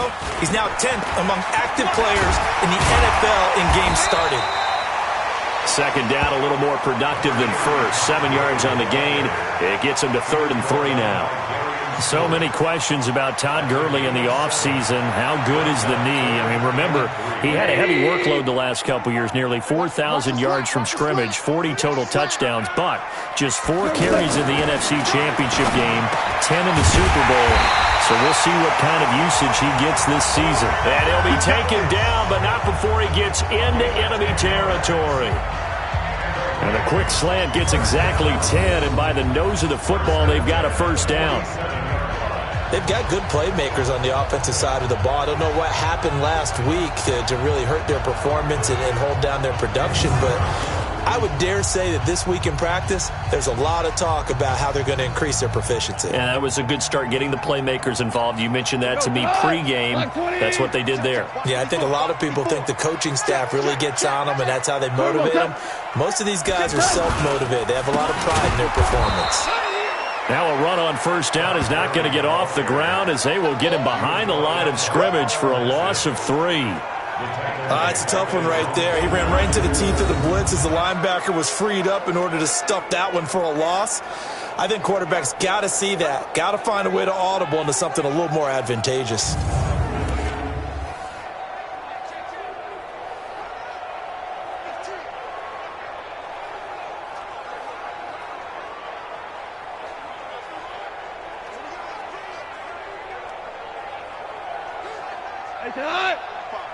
Mike, 45. Let's go, team. It's going to be a long day. Now on second down, this is Gurley. And good penetration here. He'll get this down only to about the 49-yard line. M.J. Stewart made the tackle from his corner spot. And a quick look at the Buccaneer defensive starters. It's easy to go back to the time when Ndamukong Suh entered the NFL, and he was an absolute force right from the beginning. But it's been fun to watch his career progress, and I'm starting to see a little more finesse in his game, although I'm not sure he'd like me to describe it that way. But you see the agility, you see the movement, and, of course, he can bull rush when he needs to get to the quarterback. And the Bucs with an extra defender in the secondary now on third down. A shotgun snap for Goff. And able to catch it on the left sideline, but they're going to rule him out of bounds. So it'll be incomplete. Certainly one they'd like to have back as it brings up fourth down.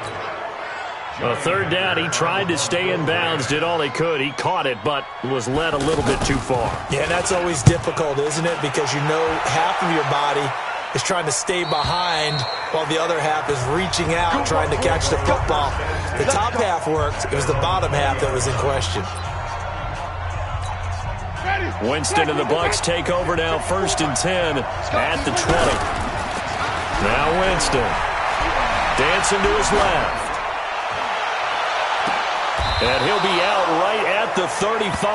They may want to go back to that one. First play of the drive, good for 15 and a first down. Ball up to the 35 now as they come up on 1st and 10.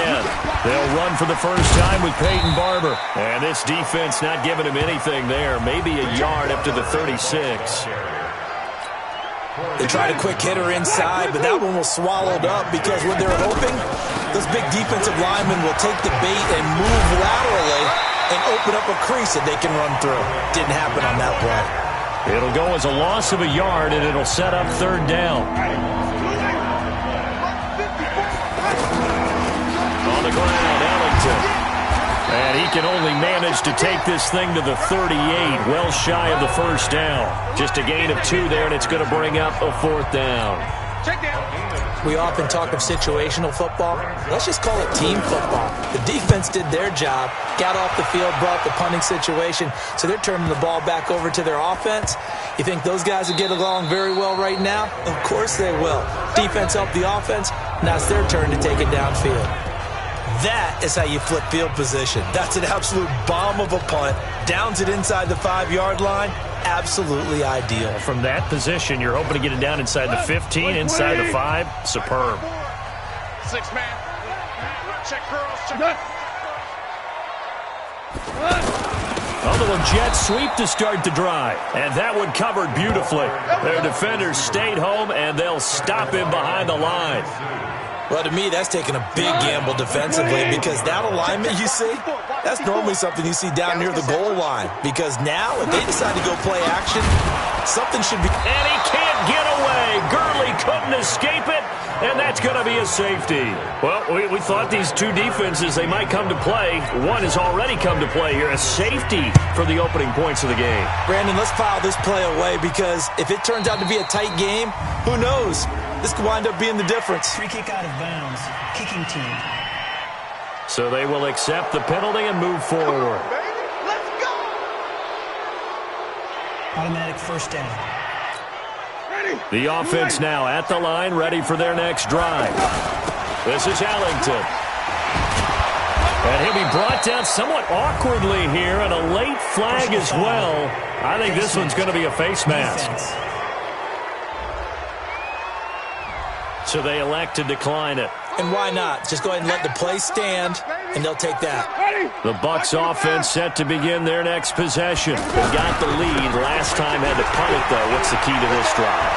I think it's leverage. The leverage. big guys up front. You know the motivational speech on the sideline is, guys, give us an opportunity. Protect the passer, create space for our runners, and let's go ahead and give these guys. Low man wins. Let's go do it on this drive. We'll watch that leverage on this drive. Call it no gain there, and it leads to a fourth down. Second quarter now, and it's Buccaneer football, but likely not for long as they're in punt formation to kick it away. The punt team on now as Pinion sends this one away. And that one hits a little too close to the goal line, and it continues into the end zone for a touchback. Jared Goff and the NFC champs, they get ready to begin this drive. Goff will lead the Rams up here 1st and 10 at their own 20-yard line. They'll start out on the ground with Gurley. And the running lane's non-existent in this first half as they'll stop him behind the line. A loss of a full 3 yards, and now it's 2nd down. So now they have to contend with 2nd and 13 after the first down run goes backwards. Out of the gun. Goff. Throw left side, complete to Kupp. And he'll get this one way up just shy of the 45-yard line. 27 yards there, a first down.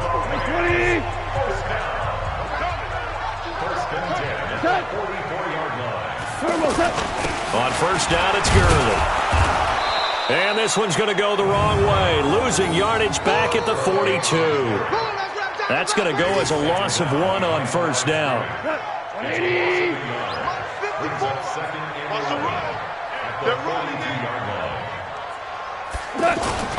Now Goff will hand this one to Gurley. And the Buccaneer defense for the 2nd straight play, flexing its muscle by forcing a loss. That 2nd down play nets a -4. Back-to-back running plays putting them in negative territory. What can they do coming up on 3rd and 15? Here's Goff. Oh, the Buccaneer pressure too much. Down he goes. Shaquille Barrett coming in to drop him for a loss of 8, and it also brings up 4th. 2 sacks last week, another one right here. He's been unblockable lately, and I think that goes all the way back to not just his offseason, but the film study he's been doing during the week, because I think he's found matchups that he likes, and he's capitalizing. A few times he's even defeated double teams. He doesn't care at this point. So they'll play the field position game here as a very nice punt is going to pin them back. Yeah, it's almost like watching a game of tennis, or do you prefer ping pong? You know, back and forth like that? That definitely was excellent, wasn't it? A reminder coming up tonight, a tough ticket in New Orleans. The Cowboys in town to take on the Saints on Sunday Night Football. Then tomorrow night, Charles and I, we go to Pittsburgh. Bengals and Steelers, 2 teams, well, they don't like each other very much. That's well documented. That starts at 8:15 Eastern as we close out the month of September. Well, he does have a good leg, I'll give him that, but not that good. Not by a long shot. Now it's gone. And it's caught for a Rams touchdown by Brandon Cooks. Brandon Cooks, his 3rd touchdown now on the year. And the Rams have taken the lead. And all about timing there on that short slant, Charles. Exactly right. That was timed up so well. The route, the throw, touchdown.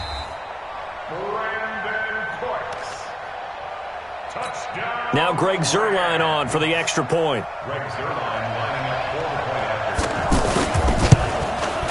And it's now a 7-2 ball game.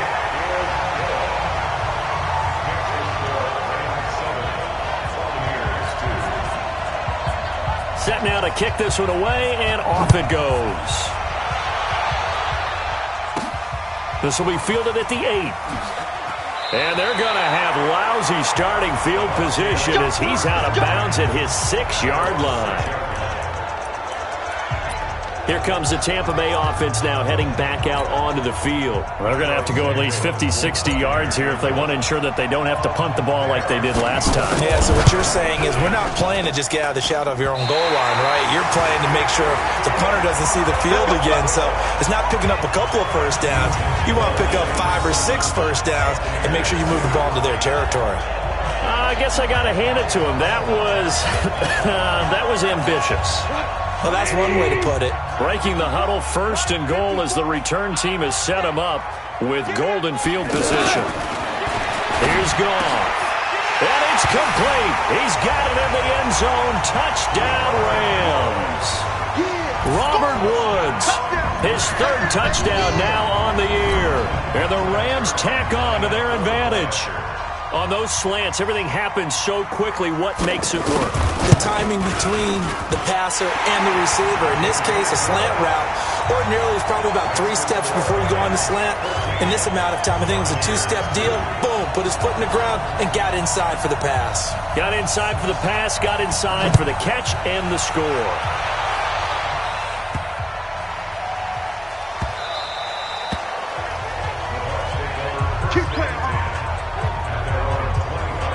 And Tampa Bay trots out there now. They've had it twice. They've punted twice. Not the start they were hoping for. Not at all, and let's face it, every facility we visit, everyone talks about converting on 3rd down, how big that is. In this situation, they've had to punt it away twice, so they're furiously going over things on the sidelines. What do we need to do to pick up a 1st down and change our momentum? Nickel Roby brings him down. 2nd and 6, just inside the 30. Second quarter action with 1:59 remaining. And we remind you, coming up at the half, we'll join who, Charles? The coach. The coach, Jonathan Coachman, standing by in Orlando. He'll have stats and scores from games in progress, as well as scores from earlier today. The coach. Sorry, we get slap happy up here sometimes. Here's Bradley Pinion now, as he's on to punt for Tampa Bay.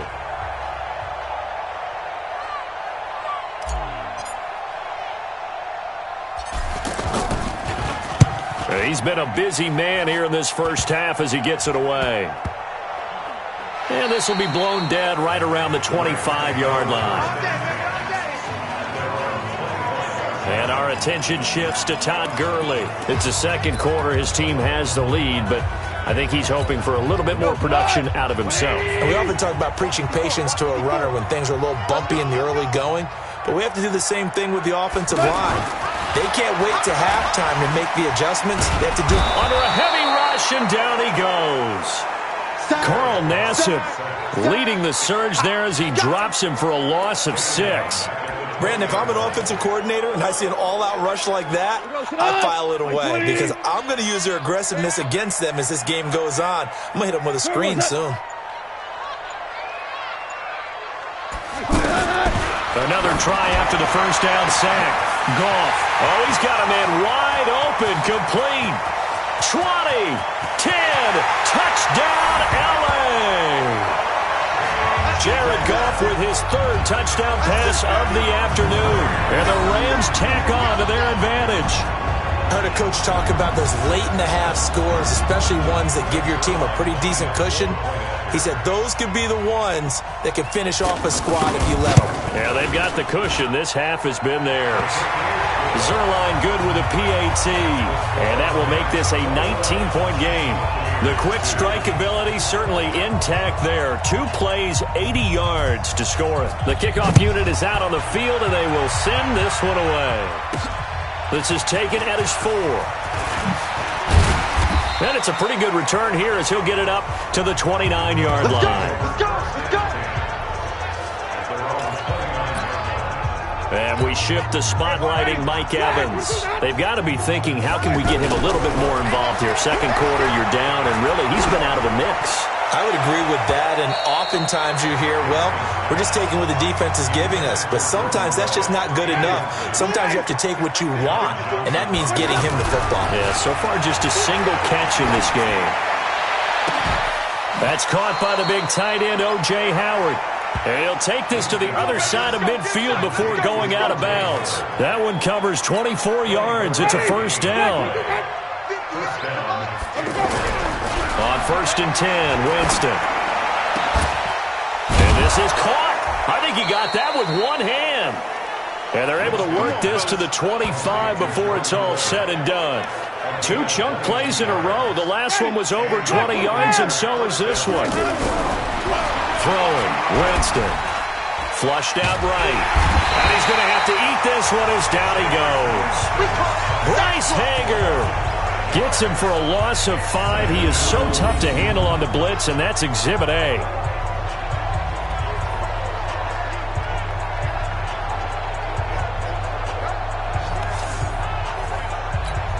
Got to assume this defense will be charging again here. It's 2nd and 15. So we reach halftime in what's been a fairly one-sided game so far. As we send you cross-country to Orlando, Jonathan Coachman is there and has our EA Sports halftime report. All right, Brandon, we'll get back to you guys in a bit. But first, time for a trip around the league on this final weekend of September.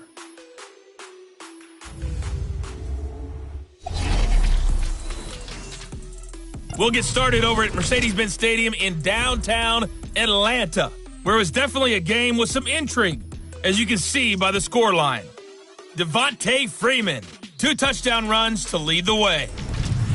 From there, let's head to the foot of the Rockies, Denver, Colorado, to check in on the Broncos. And they trail in that one as it's the visiting Jags who are out in front. Nick Foles with a couple of touchdown passes. Finally, let's get down to Houston. Check on the Texans at home at NRG Stadium. And it was the visiting Carolina Panthers who were victorious in that one. Cam Newton, 2 touchdown passes as his guys remain unbeaten. In the game you're watching, it was Jared Goff with a strong first half. His 3 touchdown passes have his guys out in front as we hand things back over to Brandon Godden and Charles Davis.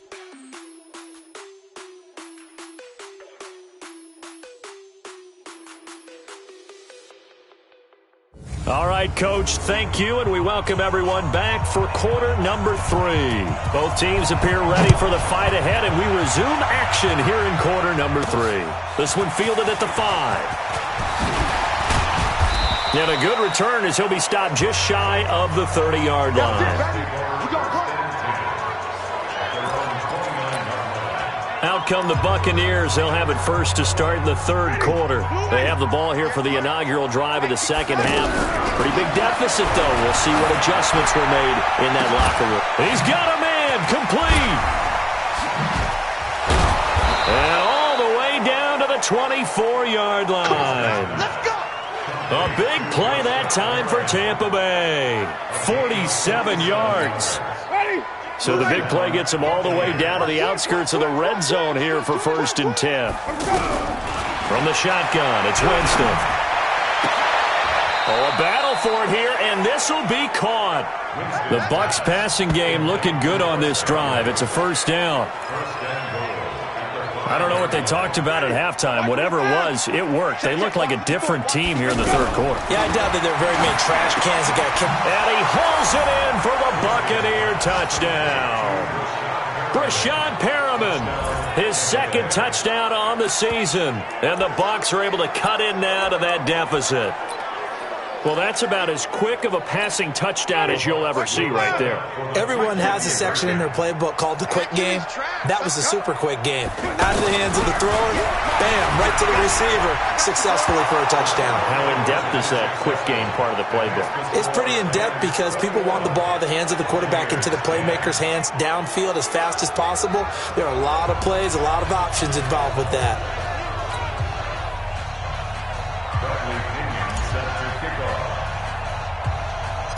And following the touchdown now, it's Bradley Pinion on to kick this one away. This is fielded at the chalk of the 10. He's got daylight. He's at the 40. Past the 20. Touchdown, LA. He returns the kickoff and even 90 yards. And the Rams tack on to their advantage. Such an electric play, so much fun to watch, and you need all 11 guys in sync for that to be successful, don't you? Without a doubt. That's teamwork, to be able to put it all together. But that play is really probably the most exciting 10 seconds in football. This is taken at the 3. And not a bad return here. He gets it out to the 25-yard line. Jameis Winston and company heading back onto the field now. He's been pretty solid, pretty consistent. Just the 1 touchdown pass, but I think he's managed the game well, no? I would agree with you, and that's what you're looking for out of you. And the pressure gets there, and Winston goes down. The perennial Pro Bowler Aaron Donald gets the sack. To try again after the sack. Winston, now he's going to let... Well, this is taken in. It's complete. And all the way down to the 39. 1st down, Winston. Obviously, they're not where they want to be right now on the scoreboard. Big plays like that, though, that'll trend them in the right direction. Yeah, a few more like that, they'll be right back in the game. And if they can continue to do that, maybe they'll inspire their defense as well. They'll get a few stops. To throw again on second down. Winston, flush to his right. And time finally runs out. He can't get rid of the football, and he's taken down. Samson Abuka in there to get him. It's a loss of 5. Like the footwork back there, I thought he did a pretty good job of evading that first wave of players. Tried to buy a little extra time out of the pocket, but in the end, oh, that was a tough one. Yeah, winds up getting buried for the loss. Winston. Looking end zone, but it's incomplete. Big O.J. Howard, his intended target. And it's second down. Those throwing windows get a lot tighter near the end zone, don't they? And here's the thing. You already probably have 3 points in your hip pocket. You force a throw here and give up an interception, you come with. And Evans hauls it in. Touchdown, Bucs. Mike Evans, his second touchdown on the season. And the Bucs are able to close the gap just a bit. This has to be great for the psyche of this offense. Presented with bad field position, they didn't let it stop them. They rolled downfield and scored a touchdown. Again, it's Winston. Buying time to his left. And he's going to get in for the 2 points. And that'll make this a 10-point game.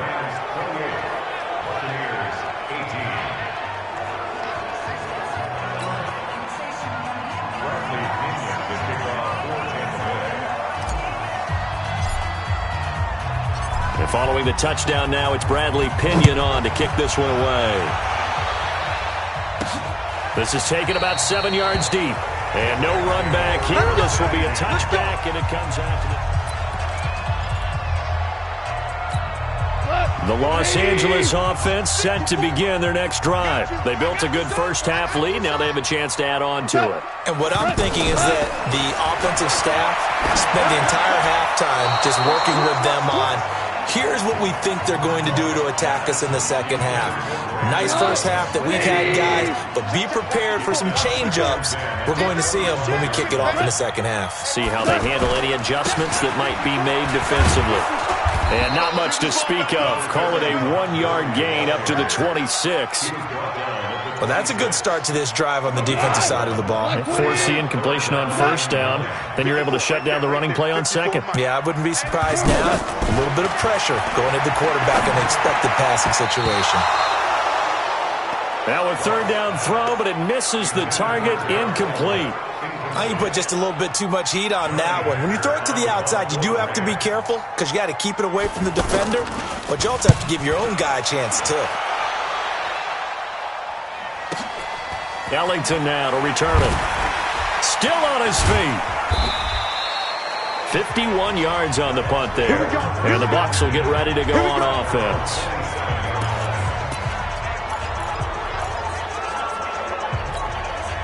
The offense back out there at the line, ready for their next drive. I guess they have to feel a little gratified to at least get on the board last time, but still work to do. No doubt about it. I wonder now if they're going to try to increase the urgency a little bit, maybe pump up the pace, maybe go 2-minute. Who knows? Let's see what they decide to do. Meanwhile, they take a shot to start the drive, but this is going to wind up incomplete. 2nd and 10 now from the 27. Forced out to his left. Now he'll let it go on the right. It got his man complete. Now he's going to get this all the way down inside the 35. 39 yards there, a big one.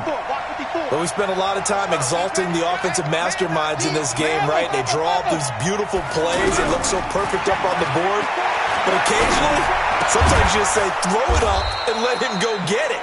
How about that play? And inside the 20 before he's brought down. They moved the ball over 50 yards between this play and the last one. Trying to get one more in here before the quarter breaks. To throw is Winston. And that one knocked away and incomplete. Nice job defensively on what will be the final play of the third quarter. Back now in Los Angeles.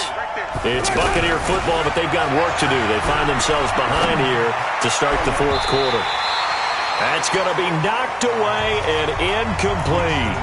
He was trying to find O.J. Howard, and it'll bring up third down. This offense was on the move. Now 2 straight incompletions have him looking at 3rd and 10. And he's going to go down. Back at the 27-yard line, he's sacked. The Defensive Player of the Year, Aaron Donald. And that'll bring up 4th down. The amount of sacks that they've absorbed in this game is absolutely extraordinary. Let's just face it. This offensive line, flat out, cannot handle this pass rush. It's been demonstrated time and time again. And that one, an absolute backbreaker. A chance to get back within a score, couldn't do it. Yeah, that one went begging, as they say, right? There's the opportunity, and it was missed. But all hope's not lost just yet. But, boy, getting back within 1 score would have been a powerful motivator for their defense to take the field with. A gain of 6 there on first. Last year for Everett, just 33 catches, 2 touchdowns, but he really has a chance to cement himself as a top tight end in this offense. People around the organization said he had a really good offseason, and he's ready to make that next step. They try to throw on 2nd down, but this one is incomplete. Now they face a 3rd down and 4 after that incompletion on 2nd down. And that was complete to Gurley. And he's taken down at the 43, but not before picking up the first. A gain of 4 that time as the drive continues. And looking to put this game on ice in the 4th quarter, but still not afraid to throw it as they show there. You want to play the game with confidence, and they have a guy who's in control right now. Their trigger guy, throwing it, they feel just as confident with him doing that as they would if they tried to run the ball and run the clock out.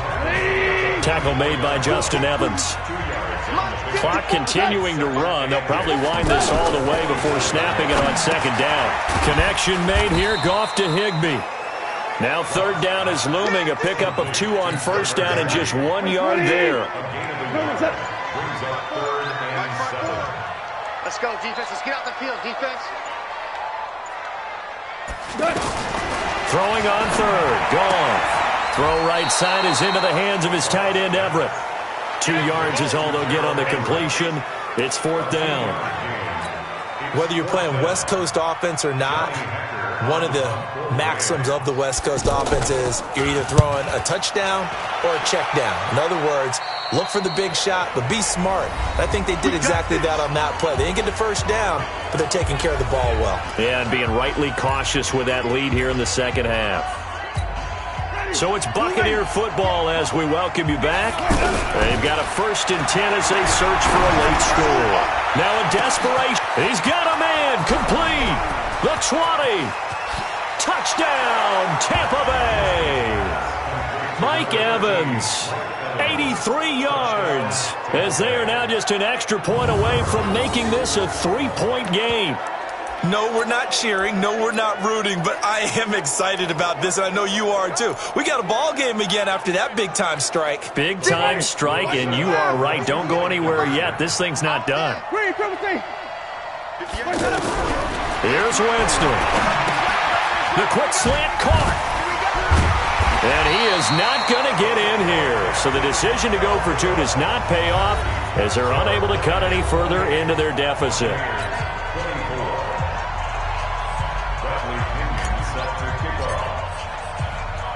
And following the touchdown now, it's Bradley Pinion on to kick this one away.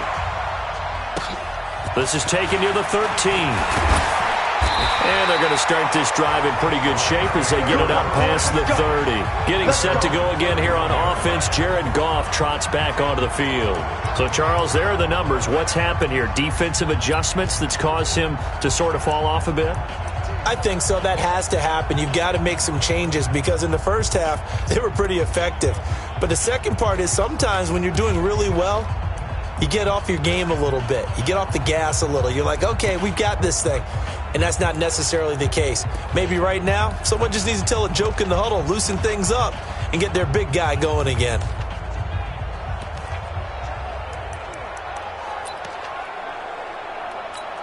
The Los Angeles offense set to begin their next drive. And this one now not quite over yet. Still 2 timeouts remaining defensively. And, boy, having that third timeout would have really helped here.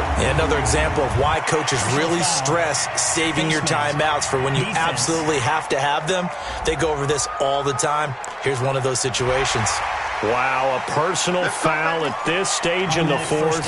Hard to believe. Really hard to believe, and now that glow of hope that you had begins to flicker out, doesn't it? Yep.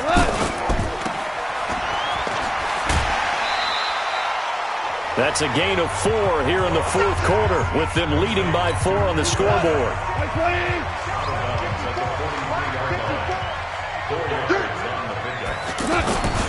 Goff turns and gives to Gurley. And he'll be brought down. Oh, that's a face mask. Certainly looked like it. Indeed, here come the flags. Defense. Boy, tight game like this, fourth quarter, personal foul penalties, a no-no. Yeah, we know the emotions are running high. The tensions are the same. Who can control them best could ultimately win it.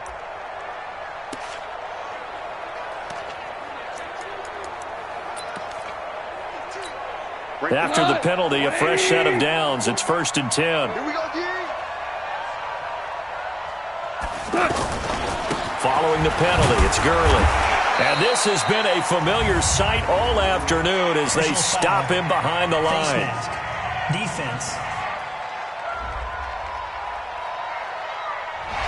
Trailing in the fourth, this close of a game, that's a penalty you just can't afford. It's an absolute killer, and it's one that drives coaches and teammates insane. Goff going to throw it. And they'll set up the screen to Gurley. And they go the wrong way here. Knocked back to the 20. Face mask. Defense. Well, we looked at each other right away. We knew that flag was coming out. And I always enjoy the conversation post because officials always tell you, I don't want to throw the flag, but you caused the play. You did it. I had to.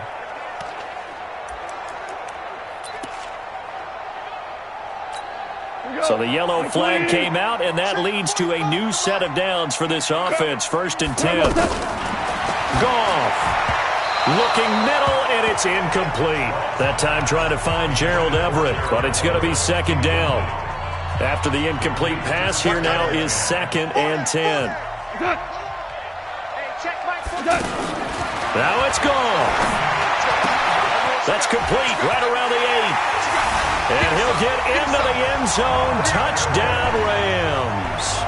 Todd Gurley, his first touchdown on the year. And the Rams tack on to their advantage. CD, it seemed like they were so focused on the guys out wide, they forgot about him out of the backfield. That's a really good point because you got to communicate, and oftentimes when you start counting receivers, that's exactly what you do. You start from the widest receiver, work your way inside. Who gets lost sometimes? The back in the backfield. That's exactly what happened there. And he got into the end zone. And they're going to stop him short of the 20 with a penalty flag down. And what's the call here? Defense. Well, when you're leading in the fourth quarter, that's not the penalty you want. Not at all, and now your discipline comes into question. Having poise this stage of the game, you can't have those kind of plays. He's going to let it fly. Got a man, it's caught inside the 10. And he's into the end zone for a Tampa Bay touchdown. O.J. Howard, his 4th touchdown on the year, as his guys are back within a single score. So a big play coming now for the Bucs as they'll go for 2. He'll look to throw.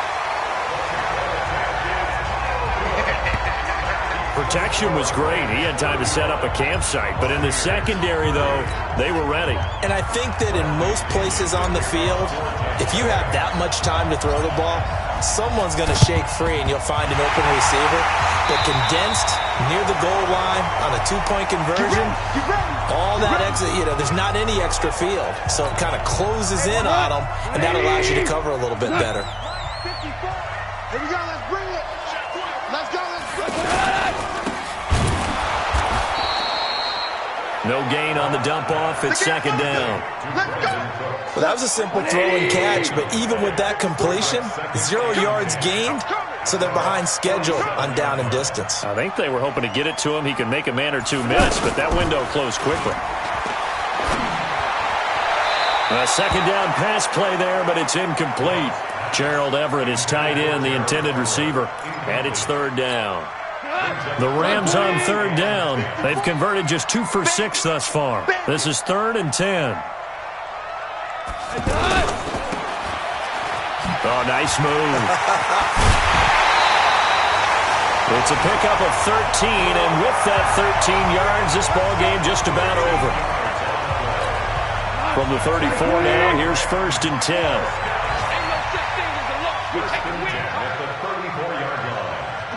Down to a knee here. The defense still with a couple of timeouts. We'll see if they want to use them.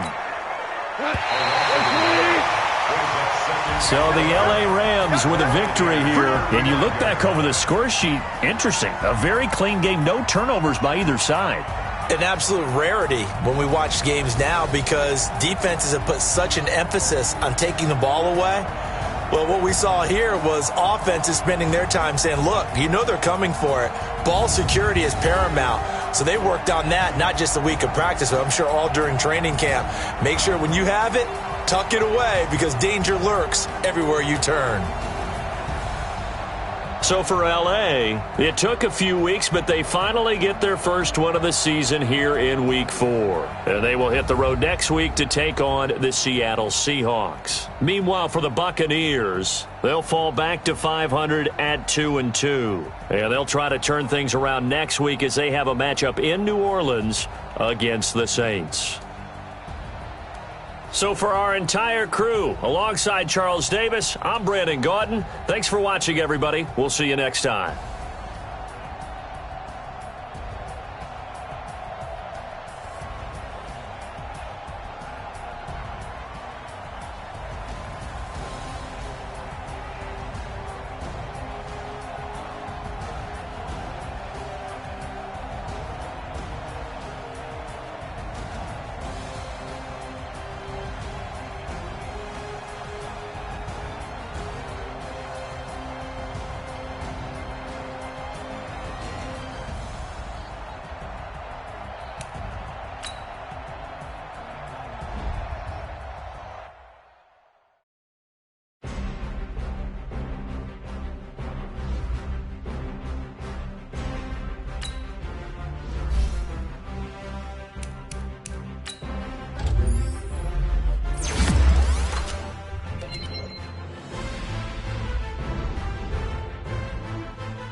Kamara Drive-In. It's the coach. This is the NFL on EA Sports.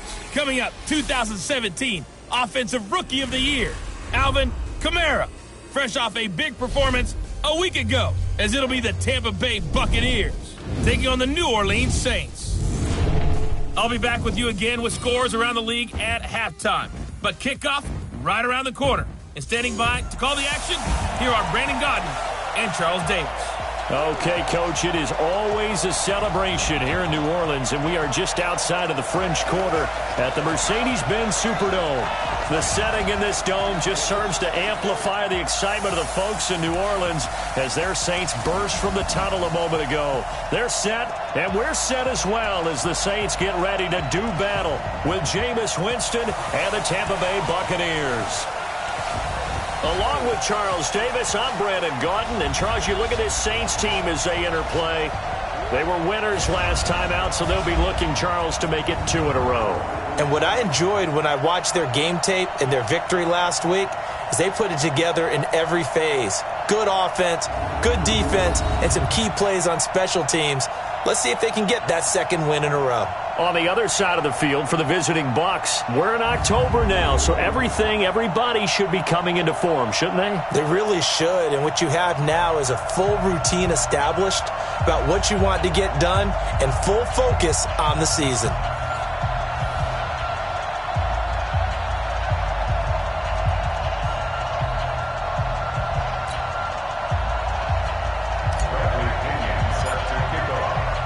Seems like we were just starting training camp, but here we are in October, and off we go on EA Sports. That's fielded in the end zone. And no run back here. This will be a touchback, and it comes out to the 25-yard line.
Ready, 95, 56.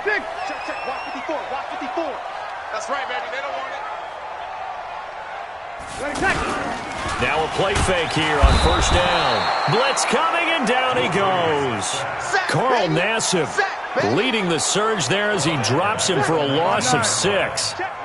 Work to be done here on 2nd and 16 after the sack. To throw, it's Breeze. He gets this one complete to Traquan Smith. The Saints spent a third-round pick on Traquan Smith out of UCF in 2018, and what a thrilling season for him. He was the guy that caught the pass from Drew Brees that moved him past Peyton Manning to become the all-time leading passer in NFL history. 2 yards is all they'll get on the completion. It's 4th down. Well, we hear so often how tackling has become almost a lost art in the NFL game, but it's so important to tackle well on these receivers, especially in a play like this one. 3rd down, they gave him the underneath stuff. You got to go up and make the tackle right away.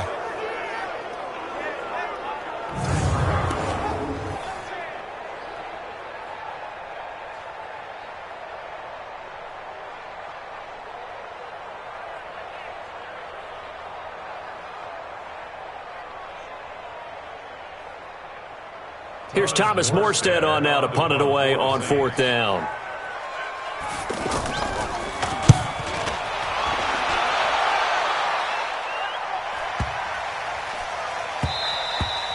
And that'll hit at the 5 and go into the end zone for a touchback. So here come the Bucs under their new head coach, Bruce Arians. They're led out by a man raised in Alabama, went to Florida State. It's their quarterback, Jameis Winston.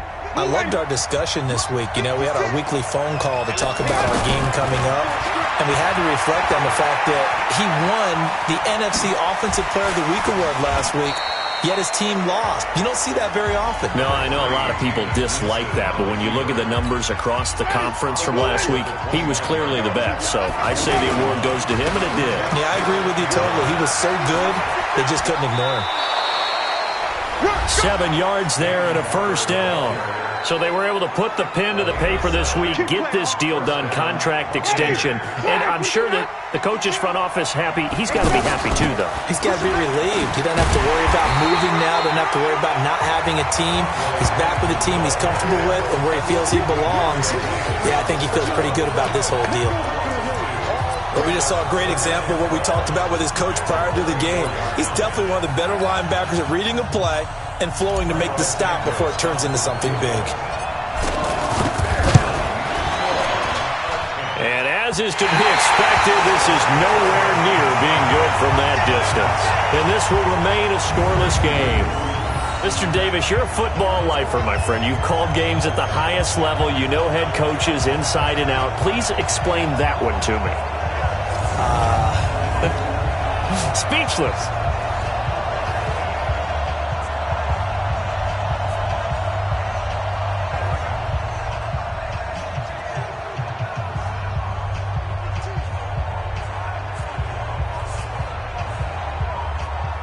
Why we saw that field goal try a moment ago, I'll never understand. But as a result, this offense, they've got to be pumped. 1st and 10 in striking position already.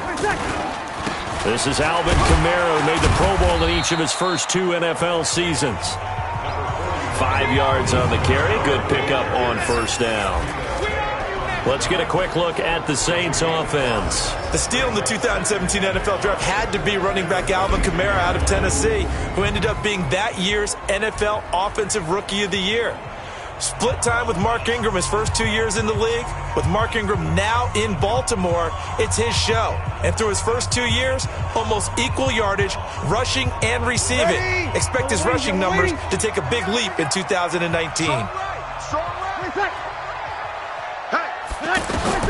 From the 22, Breeze. He's got Smith here. And they'll get this down to the 10. 12 yards there and a 1st down. I think that's a big pickup for a 1st down because when you run a drag route against zone, you're sometimes asking for trouble because you might run into a defender. Yeah, well, there they ran into a 1st down. Executed it to perfection. That's caught. It's Thomas. And he is into the end zone. Touchdown, New Orleans. Michael Thomas, his 3rd touchdown now on the year, as his guys are able to strike first here in this opening quarter. Lutz with the extra point, and it's now a 7-0 game. So they only needed 3 plays on that drive, and it ends with a touchdown for New Orleans. This is taken at the 3. Shifts by him. He's going to be stopped here with a penalty marker on the field. Personal foul. I'm not sure what this is about. Defense. Officials so cognizant of that call nowadays, but that would look pretty easy. Yeah, you're right. They took out of their hands having to wonder whether it's a 5-yard or a 15-yard, inadvertent or not. Now, it's a lot easier. You see it, you call it. Pretty nice work defensively there on the first down run as they hold him to a gain of a couple. 2 yards on the carry there. It'll be second down. On second down, it's Barber. Continuing to fight for more. And he gets this up across the 35 before he's out of bounds. Give him 3 yards, and now they're left needing a conversion here on 3rd and 6. Here's Ellington. And he won't be close to a first down as he runs into a wall right around the line of scrimmage. Now we're going to get a timeout. Appears we've got an injured Buccaneer. While the trainers take a look, we'll step aside.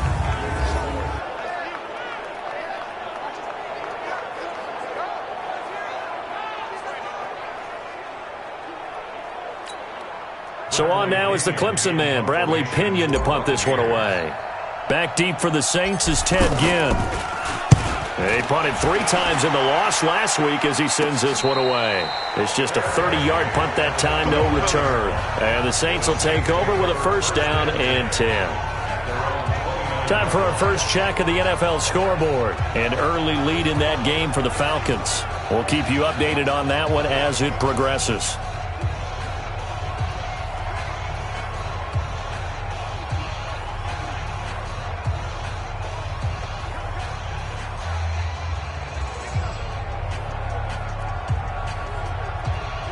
So Bree's going to lead the Saints up here, 1st and 10, just shy of the 30. They start the drive on the ground. Kamara. Personal foul. Face mask. Defense. So that flag will cost him 15. And it doesn't matter anymore how you get the face mask. Any part of it, that's going to be 15 yards. Getting set for their next drive, the New Orleans offense. They've got a 7-0 lead in the football as well as they start out 1st and 10. They go play action here on first down. He'll air it out deep for Thomas. He's got it with the 15. Touchdown, New Orleans. Drew Brees, his 2nd touchdown pass here in the opening quarter of this game. And the Saints are able to strike quickly for 6. Still first quarter, 2 receiving touchdowns for him. How are they going to slow him down? I think they're thinking about altering their game plan. Whatever they came in with, now maybe you switch a better cover guy to him. Or you make sure you have more people in his general area wherever he lines up to at least try and discourage them from throwing the ball to him. Lutz good on the extra point, and it's now 14-0.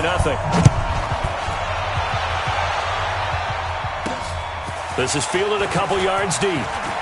Oh, leaves him behind on the spin.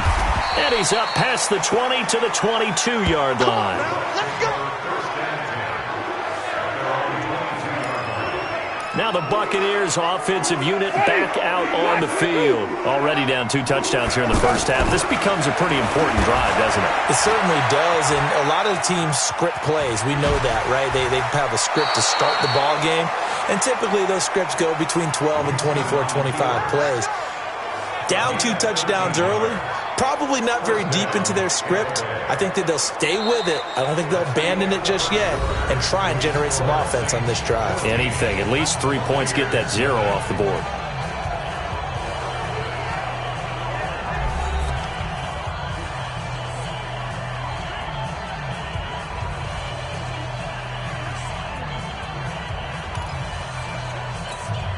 Ball up to the 35 now as they come up on 1st and 10. Our time. Let's get off the field.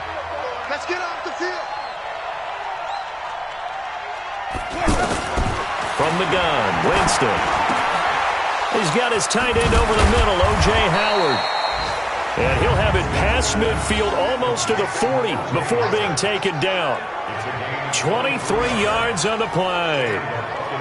And with the Buccaneers' new coaching staff, you have to figure they're going to want to use O.J. Howard a little bit more this season. 34 catches, 565 yards last year, but that was in only 10 games. 6'6", 251, and can run.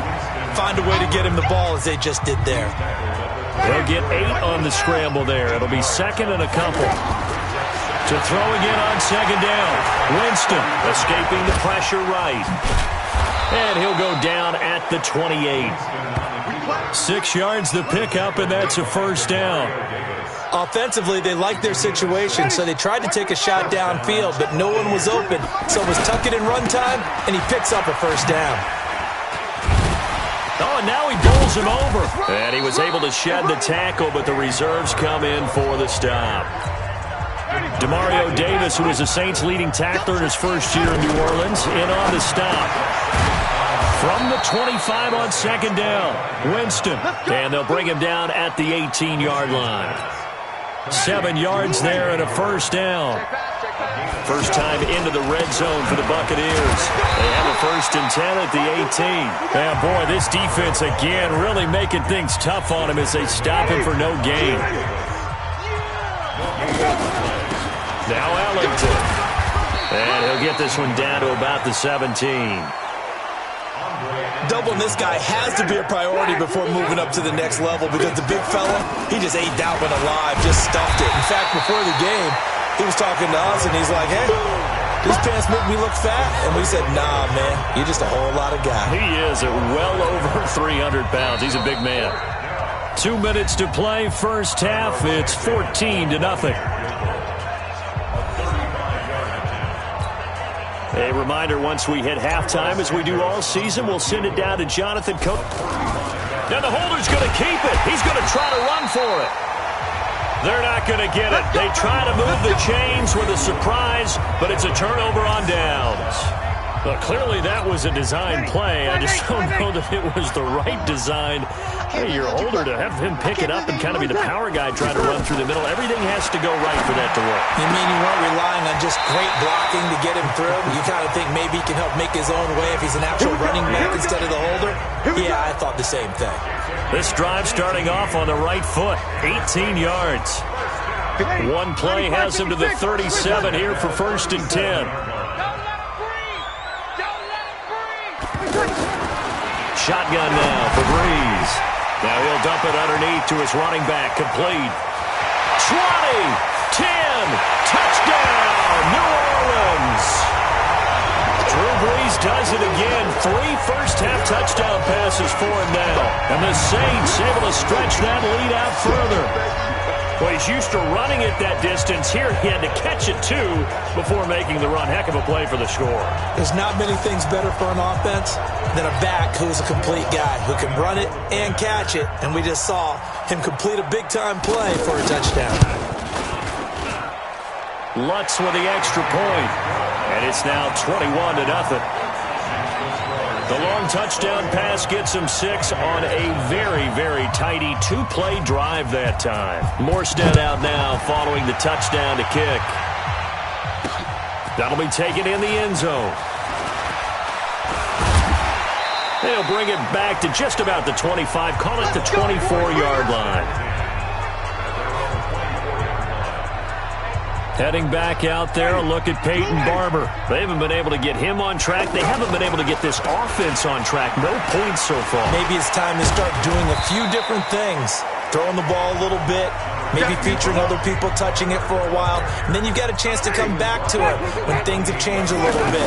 They have to make an adjustment. There's still time for him here as we sit in the second quarter. Being chased out left. 15 yards on the play, first down. Man, defensively, that hurts. They got him out of his rhythm. They had him hemmed in, but somehow he was able to tuck it away and get away for a gain. Steps away to his left. The improv on the scramble there gets him 6, and it'll be second down. Looking to throw again on second down. Winston. Dancing to his left. He's got the first down and more inside the 40. And this is going to be another first down as the tackle's made at the Saints' 37. And this will probably be the last play of the quarter. Final play of the half here, Winston. Oh, he got position on him, and he pulls it in. And all the way inside the 15 before they drop him. So we reach halftime in what's been a fairly one-sided game so far. As we'll get you over to Orlando, where standing by is Jonathan Coachman. He has our EA Sports halftime report. Okay, Brandon, thank you very much. More from you two in just a bit. But first, let's get everybody caught up with what's going on around the NFL here in Week 5. We'll begin up at Bank of America Stadium in Uptown Charlotte. And they have just about gone to halftime with the Panthers out on top. Cam Newton's thrown a touchdown pass. Next, we'll take the trip north to the Steel City to check on the Steelers at home in Pittsburgh. And at this point, they trail the visiting Baltimore Ravens. Hollywood Marquise Brown, a touchdown reception. Finally, let's get down to Houston. Check on the Texans at home at NRG Stadium. And at this point, they trail the visiting Atlanta Falcons. The Falcons trying to gut this one out, as it would be a good victory for them if they could get it. In our game, it was the right arm of Drew Brees that led the way in the first half. His 3 touchdown passes have his guys out in front, as we hand things back over to Brandon Godden and Charles Davis.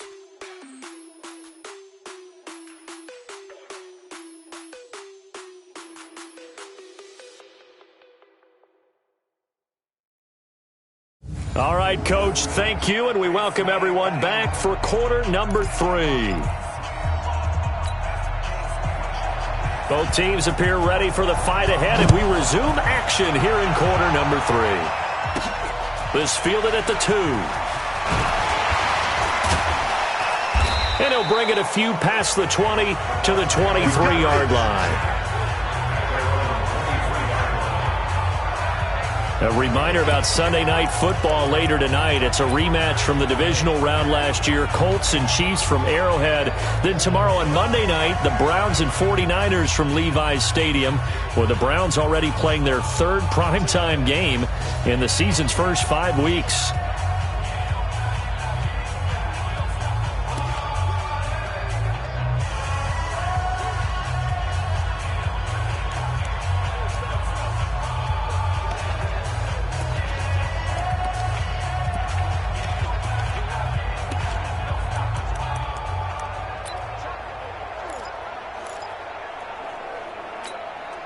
The offense now at the line, ready for their next drive. They come out here with a 0 on the scoreboard. What was said in that locker room? That's what I want to know. I would love to have been in there, because we often have the feeling that there's a lot of shouting, screaming, people upset. But typically, halftime locker rooms are a lot more clinical than that. And in this case, are they upset that the plays weren't? And this is caught inside the 5. And he's into the end zone. Touchdown, Buccaneers. Mike Evans, his 4th touchdown on the year. And the Bucs are able to cut into that deficit. And there, Charles, he lined up out left, ran the post, caught it over the middle, and the rest, as they say, is history. And you have to love the scheme that they just showed there, because if you're going to run a deep post, you ordinarily have to get a safety out of the middle of the field. And you do it one of 2 ways, either by running routes at him that carries him away from it, or you either freeze him in the middle with routes that run underneath so that he doesn't get depth. Then you throw it over the top, and boy, what a successful play that was. Tough there, good pass, hit the hands, he just couldn't bring it in. And every receiver's coach, everywhere, seeing that play, focus, focus, focus. Watch it all the way in and tuck it away. And no run back here. This will be a touchback, and it comes out to the 25-yard line. Now the attention turns to the Saints offense getting ready for their first possession of the second half. They are clicking on all cylinders. They seem to be just scoring at will right now, and that's why they've opened up this big lead. You know, we always talk about getting into the zone, and all athletes are seeking that, aren't they? Where everything is working for them, every move they make works, it clicks, and they are on point right now. Yeah, they are in that zone that you're talking about.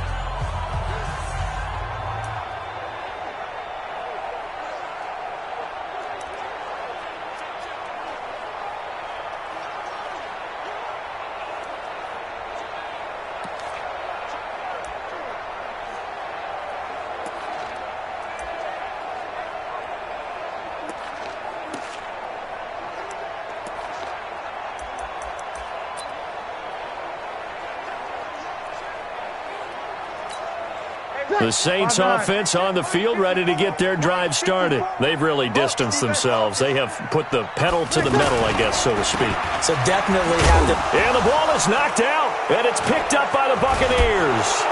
And they will take over at the 29-yard line.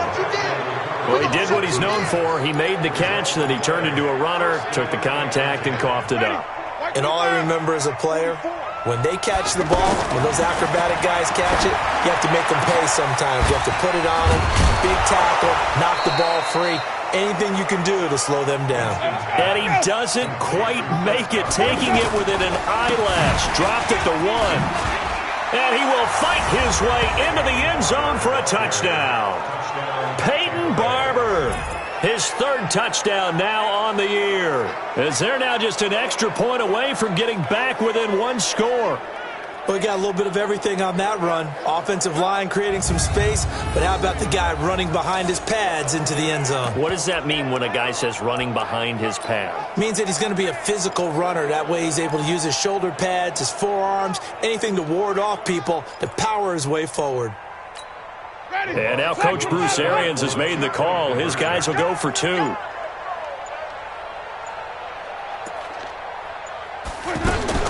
Working out of the gun, Winston. And this is going to be caught, so they do get it.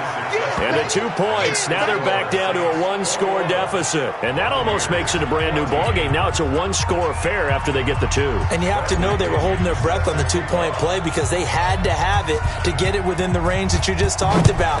Dialed up their 2-point play. It worked. Now they're feeling like they've got a shot at this one. This is fielded at the goal line. And he'll take this up past the 20 and down at the 22-yard line. Back out onto the field now comes the New Orleans offense. And last drive, obviously not what you're looking for. You've got the lead. You've got to protect the football.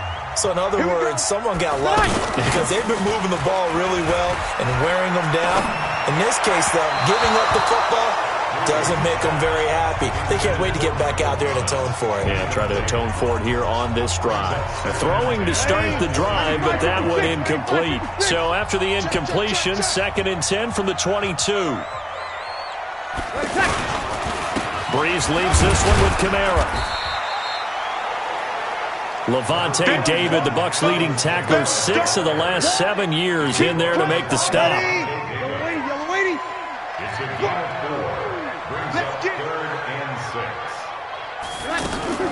Now Breeze on 3rd down. And he finds Safarian Jenkins. And he's brought down, getting this one up to about the 35. 10 yards, good for his Saints, 1st down. Now a 1st down carry. It's Kamara. And he will lose yardage back to the 34-yard line. Now it looks like we'll get a timeout as there's a Saints player down here on the field. While the training staff works on him, we'll step aside and be right back.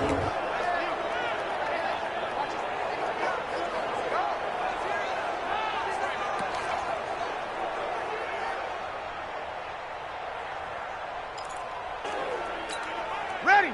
Yellow lady! Yellow lady!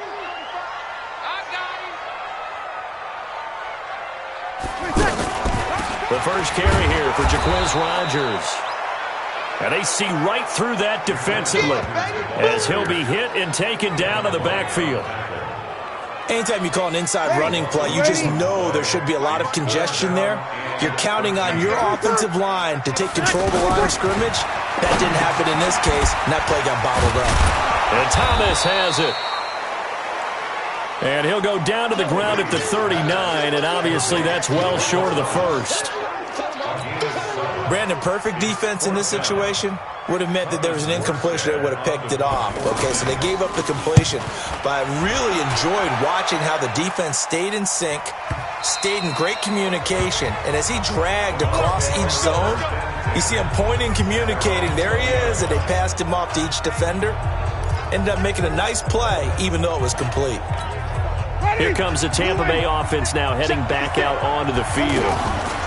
A 1st down throw for Winston. He's going to loft one deep over the middle. And he knocks the ball away, and it falls incomplete. Marshawn Lattimore right there on the coverage. He was draped all over it. It's always a battle. Who's going to win on first down, the offense or the defense? Let's face it, if you've got the ball, 4 yards or more on first down is what you're aiming for. They tried to throw for it there. Nice effort to knock that one away and bring up second down. And they're going to have this across midfield and inside the 45. The big gainer there on the catch and run, 37 yards. So the big play gets him across midfield now for 1st and 10. Pass from Winston into the hands of Brait. And he goes down, but not before getting this inside the 25.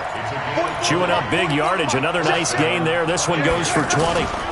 Barber on 1st and 10. A strong broken tackle on that one. And then they get him to the ground just shy of the 15. So that one will be accepted. Automatic first down. So now then the penalty's got him set up with a 1st and goal. Again, it's Winston. Buying time to his left. And he will score. Touchdown, Tampa Bay. Jameis Winston with his 13th touchdown of the year and 2nd of the game, as they are an extra point away now from tying this football game. Defensively by now, you know his ability. You know he has it in him to take off and run. Yeah, because they knew coming into this game, but we've already seen examples in this contest that he can run the football. I think they're going to examine different ways to rush him now. Are they going to do it with different lanes? Are they going to use a spy? But they have to come up with options because right now, he's hurting them. They didn't want the tie. They roll the dice and they take the lead. That felt like a tone setter, didn't it? Forget tying the ball game and feeling like we're just hanging with you. We're going to go ahead and push it to a 1-point lead, and that just changes the complexion of the whole game.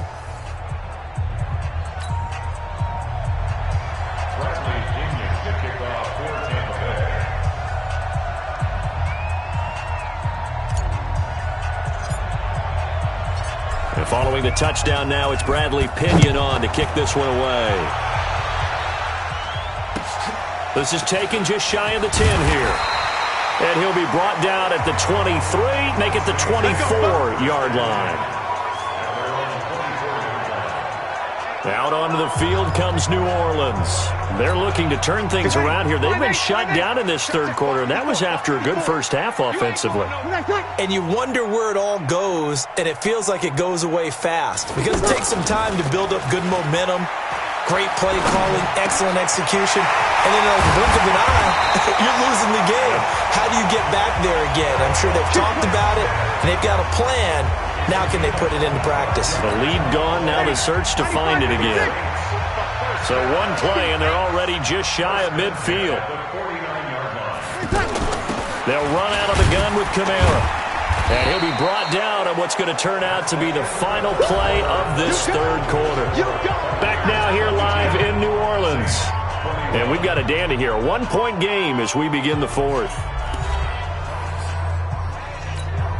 Drew Brees, 6 fourth-quarter comebacks a season ago, and that led the NFL. He'll try to deliver another one from just shy of midfield. Brees. Smith catches left side. 12 yards there and a first down. This has to go down as one of the simpler routes in the playbook, but oh so effective.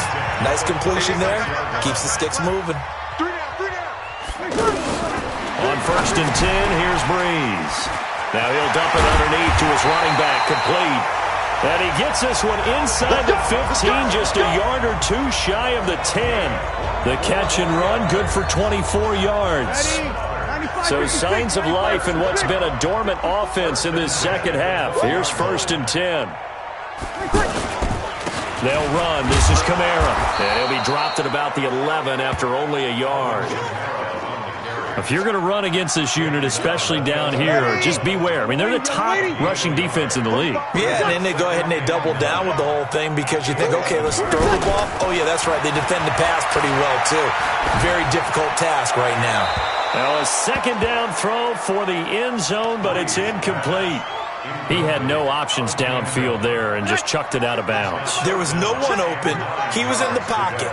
Where was the intentional grounding call? Oh, you wanted the flag. Of course I did. I'm a defensive guy. You know that. Where was the flag? The officials point out that someone was in the area. He got away with one. They get only 4 that time as that leads us to a 4th down. One hallmark of good defenses is understanding the game, understanding positioning, and tackling immediately in the secondary after catches. I think we just saw that on display right there. Got to him before he ever had a chance to think about turning it upfield. A 24-yard attempt. Oh, they get to the football. It's blocked. One universal in football, when it's a kicking situation, are you kicking a field goal, an extra point, you're punting, you never want to hear a second thud. That means the block has occurred. Imagine being the guys on the bench right now, the defensive unit. They thought they were going to get a cushion when they went back out on the field. That's no longer there. They had the chance to take a second-half lead, but the special teams unit, they said, not on our watch.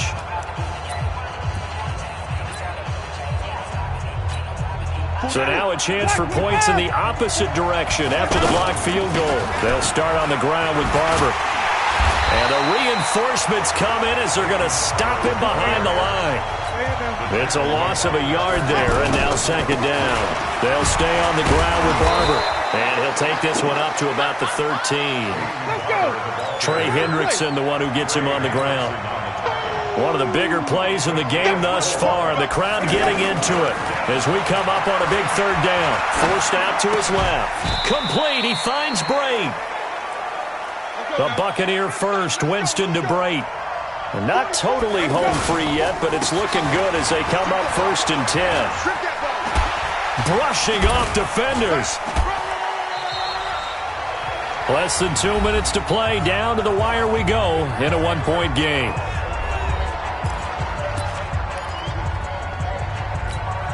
So it's Buccaneer football as we welcome you back. They've got a 2nd down now as they search for a way to get this one to the finish line. He finds his target. It's Evans. Whistles now and a timeout. So defensively they burn it here with 1:51 left. Some good games going on in the early window. This might be the best of the bunch. On 1st down, Barber breaks free again. Now we'll get a quick timeout called by New Orleans, number 2, as they'll talk things over prior to this upcoming 2nd down play.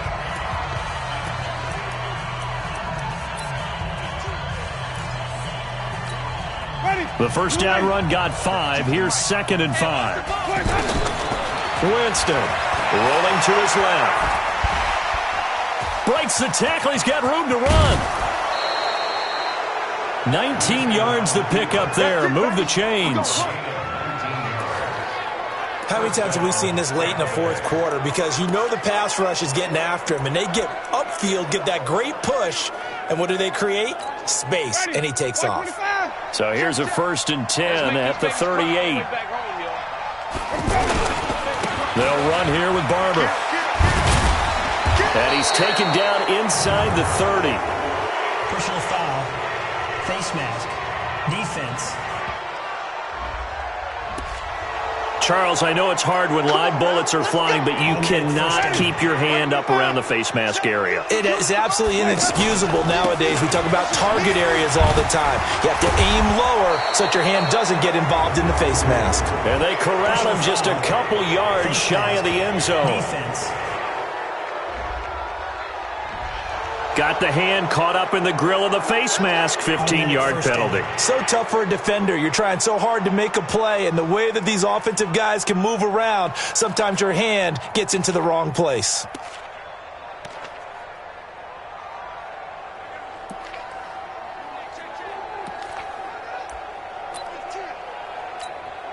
So the ball's moved to about the 1 after the penalty. 1st and goal.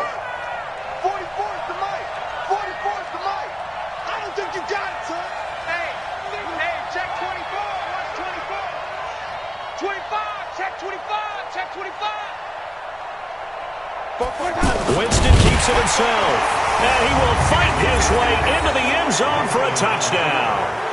Jameis Winston Scoring on the sneak from a yard out as the Buccaneers tack on to their lead. Instead of having to play follow the leader there, the leader led.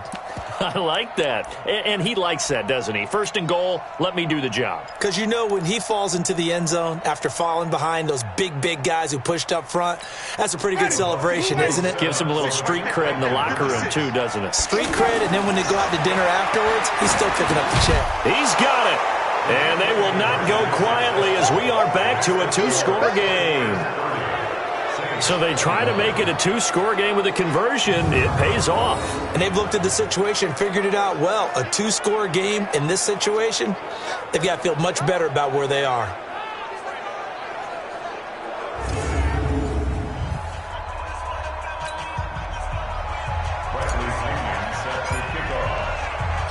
And following the touchdown now, it's Bradley Pinion on to kick this one away. That'll be taken in the end zone. And he won't return this one. He'll go down to a knee, and they'll start at the 25. Drew Brees in the offense. Down by 9. A minute 25 to play. They'll need a score here and also likely an onside kick recovery. But first things first. 1st and 10. Ready. Yellow lady. Right there. 54 Mike. Hey, defense. Hey, defense. Let's go. Check. Ready, check. To throw is Brees. Incomplete over the middle. Safarian Jenkins. And he's taken down but able to slip across the 35. Here's Brees. Rush coming, and he's taken down. Brees, one of the best ever in these situations as he's trying to get his guys set. After the sack on first down, Brees. They'll wind up getting 10 back as that sets him up for 3rd down. Brees now. And that is incomplete. One thing you're hoping for when you run drag routes, you're able to hit a receiver in stride, and he can pick up a lot of yardage after the catch. But in this situation, the defense was effective, able to stop him before he could get a good head of steam going.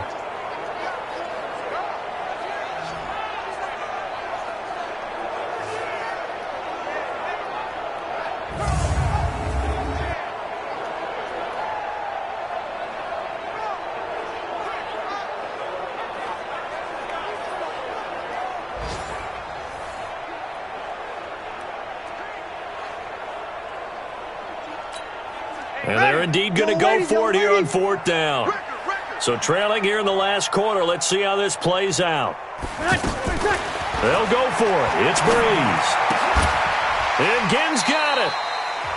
Now the Saints will use their 3rd and final timeout as the clock will stop with 18 seconds remaining. So signs of life in what's been a dormant offense in this second half. Here's 1st and 10. Now a desperation throw deep downfield and nearly picked off there, and it would have been a great time for their first pick. Instead, it's 2nd down. So after the incompletion on first, now 2nd and 10. Brees to throw. He's going to let it fly. And that is intercepted. Or was it? Wait, they'll say no. No interception. He did not keep the feet in bounds, apparently. So that's just going to be an incompletion. Now Brees. Now a desperation throw deep downfield. Back of the end zone. Could he get his feet down? No, it's incomplete. Charles, we saw a lot of points go up in this one. Certainly defensively, stuff that they can look at on film, don't you think? No doubt about it. And they've got to go back and check where the errors are, how they're going to fix them, and continue to get better at what they do. But they also need a little adjustment with their confidence. To give up that many points, even if you win a game, that can hurt you. So for the Bucs, they move back over 500 at 3-2 now on the year. And they will head back home next week. Meanwhile, for the Saints, the loss will move them back to 3-2 on the year. And they'll be on the road next week as they get a date with the Jaguars in Jacksonville. That'll do it for us. I'm Brandon Gaudin alongside Charles Day.